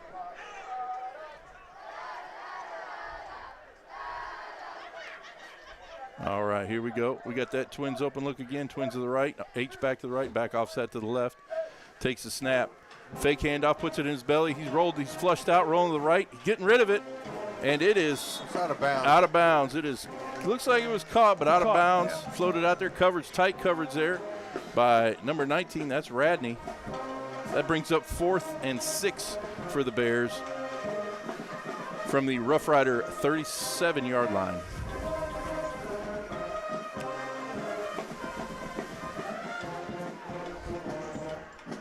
You're going to have that 2-minute warning right here. 2-minute warning. Before we go to the 2-minute warning, thank you again to our friends at the Forge, the gym. Danbert Column on the square makes it fun to go and get stronger. Most beautiful place, window to look out of. Right there on the downtown square, the Forge backs the Riders. Do we have any more business we need to do? I think we're all caught up on business. That's great. I love it when that happens. We're standing on business. It's 4th and 6. 4th and 6. What do you call him? Yeah. What do you call him? I don't know. All right, well, let's go. Rough. Let's go. Run, screen, downfield pass. Screen. Screen. I'm saying downfield pass. Well, they had it working if they had made a good throw on the prior screen. We're going to be coming. They're in Twins open. They're going. Yep. They're going to go run. I'm calling run. You're calling screen, and you're calling run. Chris, what you got? I'm calling. They're going to throw. They're going to throw deep. All right, and there it is. Handed off. Several riders in on that tackle. Riders will take over.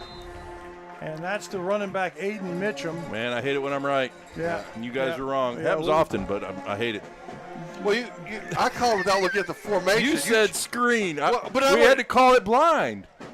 Well, you made the call after you saw the formation. I made it before we revealed the formation. Oh, okay. Chris, you're way off. Yeah, I saw the formation. It could have been a screen out of that, too. Yeah. You were just way off. Wasn't he, Shires? Oh, yeah. He's way off. What kind of time are we looking at? About 49. About 49. Minute 49. And the Rough Riders will go into some version of the victory formation. I'm going to take my headset off and get ready for the $1.49 Aurora. used to get you 3 gallons of gas. Yeah. Now it'll get you 2/3 of a gallon. I'll see you during the Aurora Concepts postgame. All right, so Motown back at quarterback. Not yet in victory formation. Got number 6 offset. He's taking the roll off to the right. Where'd he come from? Yeah. Who we got carrying the ball there? That's Glenn. Zamari Glenn. Yeah. That's pickup. Pickup of about 4 on the play. That'll bring up 2nd down and 6 for the Riders. We're going to bring those 3 receivers to the left. That's where the field is. It's going to be a muncho night for Chris Wallington on the drive home. Oh, the air-fried potato chip. Yeah, well, that's what you think it is. It's some kind of plastic material. Oh, there comes Zamari Glenn. He's got some speed. He turns the corner. He slides in there for a Rough Rider 1st down and gets across midfield to the 49. Outstanding. 53 seconds left. I think if this kid gets the ball one more time, he may find the end zone. Yeah. We had they're holding the play clock. Oh, they got him in line now. We're going to snap it again, though. One more time.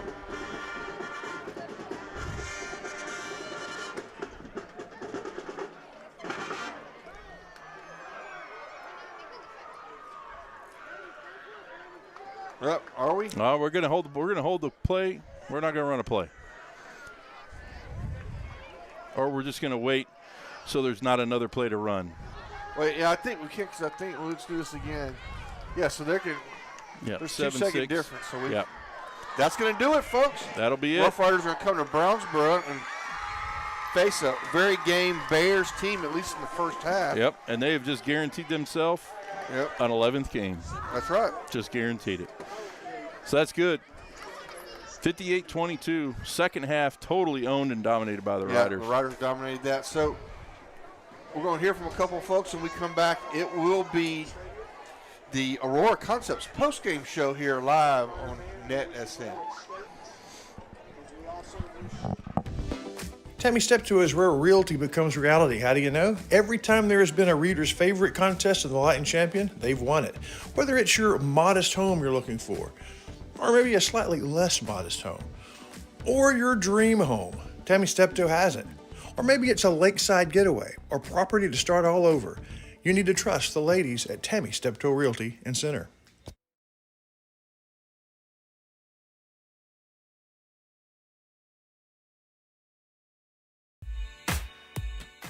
People come to Covington Lumber Building and Supply because they have home construction projects, and one of those, plumbing projects. Covington's got you covered. They have the showers and the tubs to get you started, and they have all the different fixtures and lots of different choices to round out the project.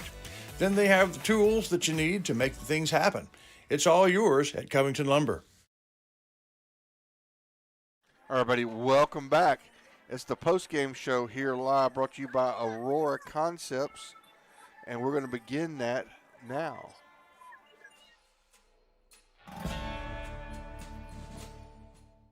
The game is over.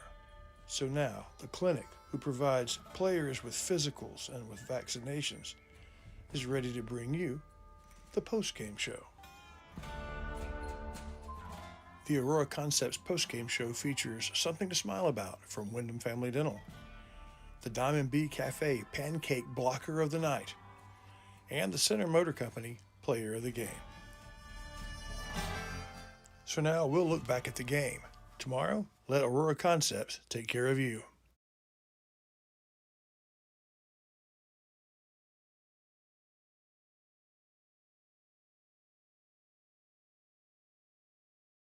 At Aurora Concepts, our team of doctors and advanced practice providers are highly trained and qualified in family medicine. We strive to provide our patients guidance towards the healthiest lifestyle possible. We offer a full spectrum of family medicine, including scheduled appointment, mobile vaccine units, sports physicals, and walk-in visits with no appointment. We accept all major insurances, including Medicaid and Medicare, and we also have the most competitive self-pay rates in the area. For highly trained expert care in East Texas, choose Aurora Concepts. Let us take care of you. Welcome back, folks. It's the Aurora Concepts postgame show. The Rough Riders win 58-22. We got to figure out who our Center Motor Company player of the game is. And Chris Wellington, are you down there on the field? Can you hear me? I think it's got to be Atkinson with an honorable mention to Radney. So I'd like to talk to both of those guys if we can. Yeah, let's do that. Let's have both of those. Okay, well, while you're doing that, we're going to have time to do our Wyndham Family Dental Something to Smile About. We'll do that now.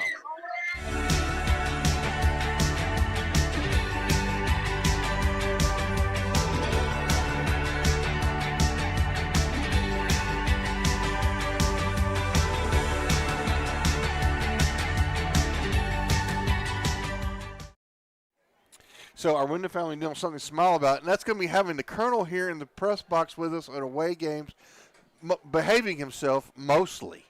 So it's good to have him in with that knowledge, and it's always fun. So that's my Wyndham Family Dental Something to Smile About this evening, and the fact that Chris Wellington gets to eat Munchos on the ride home. So that we've had a couple of weeks where we haven't had to do that, so it's always fun when Wellington gets his Munchos. We'll hear from Aurora Concepts. We'll come back with our player game and our coach talk right after this. At Aurora Concepts, we offer full-service primary care. And we provide physicals for student athletes for every sport. Aurora Concepts, let us take care of you.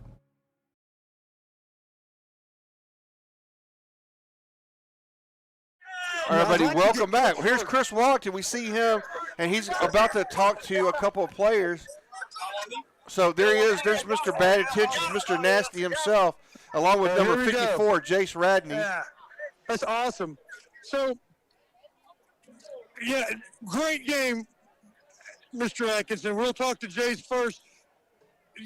We were trying to decide, Radney, I think he had a good game. He could be the player of the game.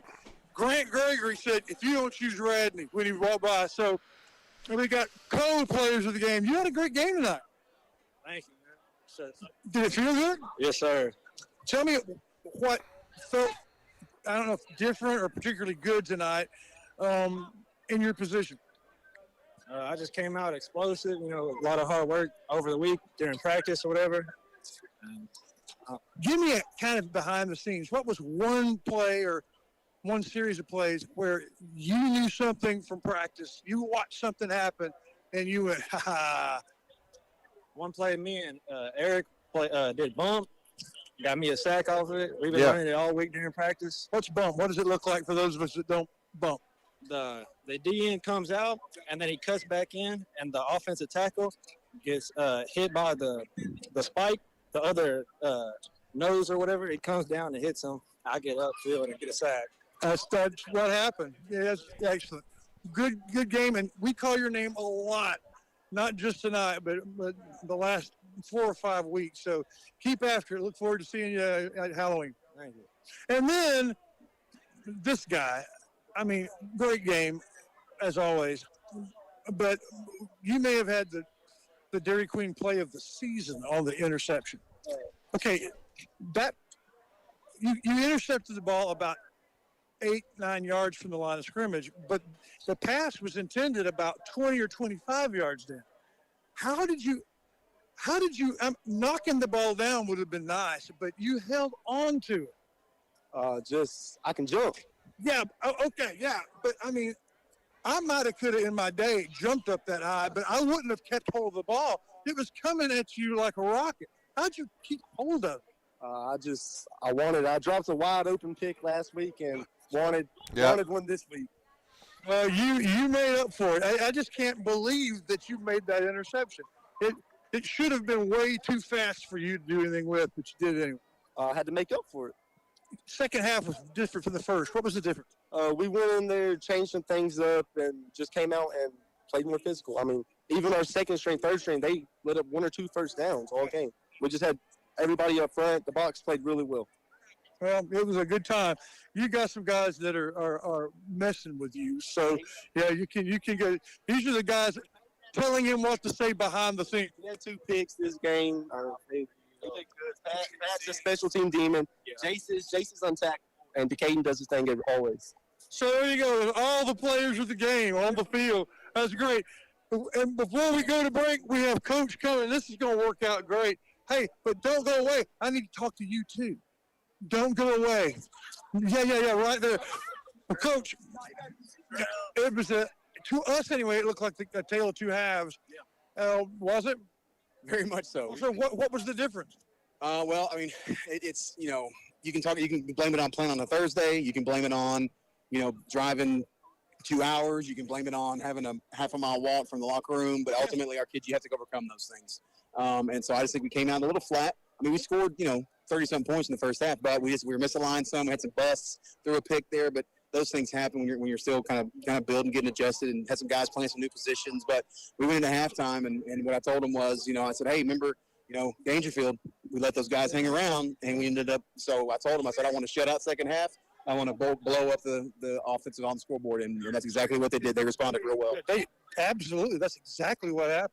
Congratulations. Thank you, sir. Appreciate it. So, you know, that's what happens when you talk to the coach. It's from JBA in our financial, John Black and his crew. John Black was a high school coach. He understands a little bit about what it takes to be a leader. Instead of leading players, now he's leading you and your family financially. We have a visit with the cheerleader during postgame. It's actually going to happen. Hey, Fallon, come over here. So I wanted to talk to you pregame, but we got here late and all that. So was there a problem, or we just leave late?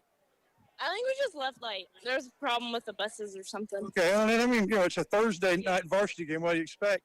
Hey, away games are not as much fun. Do you like away games as much as home games? I like home games. Okay, but there's something about an away game because the true faithful are here, you know, the ones that really want to be there. Here in, like, the long games, like far games. No joke. So in the second half, when things started rolling, was this a loud crowd? Kind of. I feel like they could have been louder, though. Okay. Maybe they just felt like they couldn't compete with our band. Yeah, maybe, because our band did good tonight.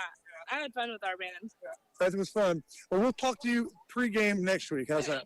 I'll see y'all next game. Great deal. Well, that is Gaddy's medical equipment on her street. They bring you updates all season long about the cheerleaders, and I'm going to send it back up to you, Charles. All right, everybody. That was our Center Motor Company player of the game, Jace Radney, along with Mr. Nasty himself, Cody Atkinson, along with our Coach Talk brought to you by JBA Financial and our Cheerleader Talk brought to you by, we may be out of camera, folks. But our cheerleaders brought to you by Gaddy Medical Supply. We'll hear from a couple of those sponsors when we come back, and we'll close out the Aurora Concepts postgame show here live on NETSN. Nobody wants to be sick, but at least at Aurora Concepts, being sick is easy. From their spacious waiting room to their The game is over. So now, the clinic, who provides players with physicals and with vaccinations, is ready to bring you the postgame show. The Aurora Concepts postgame show features something to smile about from Wyndham Family Dental, the Diamond Bee Cafe Pancake Blocker of the Night, and the Gaddy's Medical Supply. It's your one-stop shop for the supplies and the equipment that you need as you go along your recovery. Their compassionate and knowledgeable staff is there to help you as you get better. Gaddy's Medical Supply.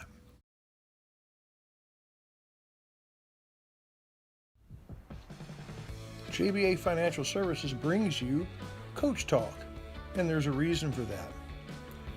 John Black knows that when you're preparing for an important game, you need a plan, and they'd like to be a part of the details, the X's and O's of that plan. He's put together a good team, a coaching staff that would help you and your family get where they want to go. At JBA Financial Services, they're working to secure your family's future. All right, everybody, welcome back. It's the old days. It's just the audio, but it's what we used to do all the time. All the time. And all you're missing is a shot of an empty stadium, so that works just fine. Yep. So it's time for our extra point segment. And the extra point segment, I want to say thank you to our year-long Rough Rider sponsors, Ace Hardware, East Texas, Center Tire, and Covington Lumber Company. Postgame sponsors Aurora Concepts, Center Motor, JBA Financial, and Gaddy's Medical Supply. Season versus, man, in the extra point. We play Brownsboro 10 times. Are we 10-0, 9-1? I think we're 10-0. I think it's interesting. This team looks better than its record. Yeah, I think so. But then it's just, I don't know. We come out in the second half and just creamed them. But did what we were supposed to do. But yeah, I think so. I mean, they've got. I don't know. Some teams just some teams the sum of the parts is more than the whole, and I think that's with those guys, and because their quarterback is great, and their offensive line, I thought they opened up holes. I thought they were a pretty good team, but they just can't put it together, and so I think we'd go 10-0. I think so too. As we look ahead to next week, it's really the game, the one that you circle in July. It's us in Athens. Last year it was we were, I think, ranked 2 or 3 spots ahead of them. It was a weird game. It was like we were 1 or 2 point favorites going to Athens and looked like we had it under control. And in the third quarter, bad things happened, and we ended up fumbling the football. Fumbling the ball. Strange things, stuff that hadn't happened all year, and so we didn't take that game. This year they will be definitely picked, even though we're at home. They number 10 in the state, and they took care of business tonight in their game. So big showdown for second place, basically, in the show. We'd like to thank pregame and halftime guests Coach Brown, Daniel Flores Garcia, the maestro, Fallon Mackey, the cheerleader in our postgame, Angelica Garcia, Hope Naring, and Pre-We Say at halftime in the up close and personal. Congratulate our Center Motor Company players of the game. And that is Jace Radney, number 54, and Bad Intentions. Mr. Nasty, Cody. number 21. Our final score tonight, Center is 58, Brownsboro is 22. Riders are 4-4 on the year, 2-1 in district play. Thank the Pizzeria for the Nick Brown Show, brought to you by Sabine Steak at 6:30 on Tuesdays. Tune in for that right here on the same YouTube station. And now for the excellent camera work of Blake and Randy Collard. It was the Collard family. For Captain Matney and the Bulls Feed Blimp, for the Colonel, Matt Gregory. It was nice having him on it. Yeah, that was we in the family done something to smile about, having a Colonel in here in the press box. Good. Behaving mostly. He mostly behaved himself. Yeah. I'll give him a 91 on behavior and a 101 on performance. Yes. And the counselor, Stephen Shires, who's always excellent. I'm Chris Wallington saying stay between the hash marks and aim for the goal line.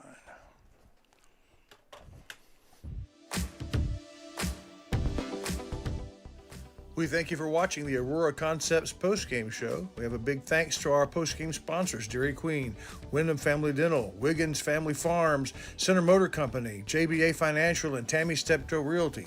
And of course, Aurora Concepts, who says, let us take care of you. Stay tuned for the Batters Law Firm final scoreboard live from the Bulls Feed Blimp.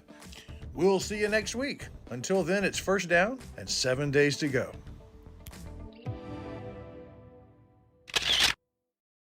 The proceeding has been a presentation of the Pinewood Sports Network, an affiliate of NETSN.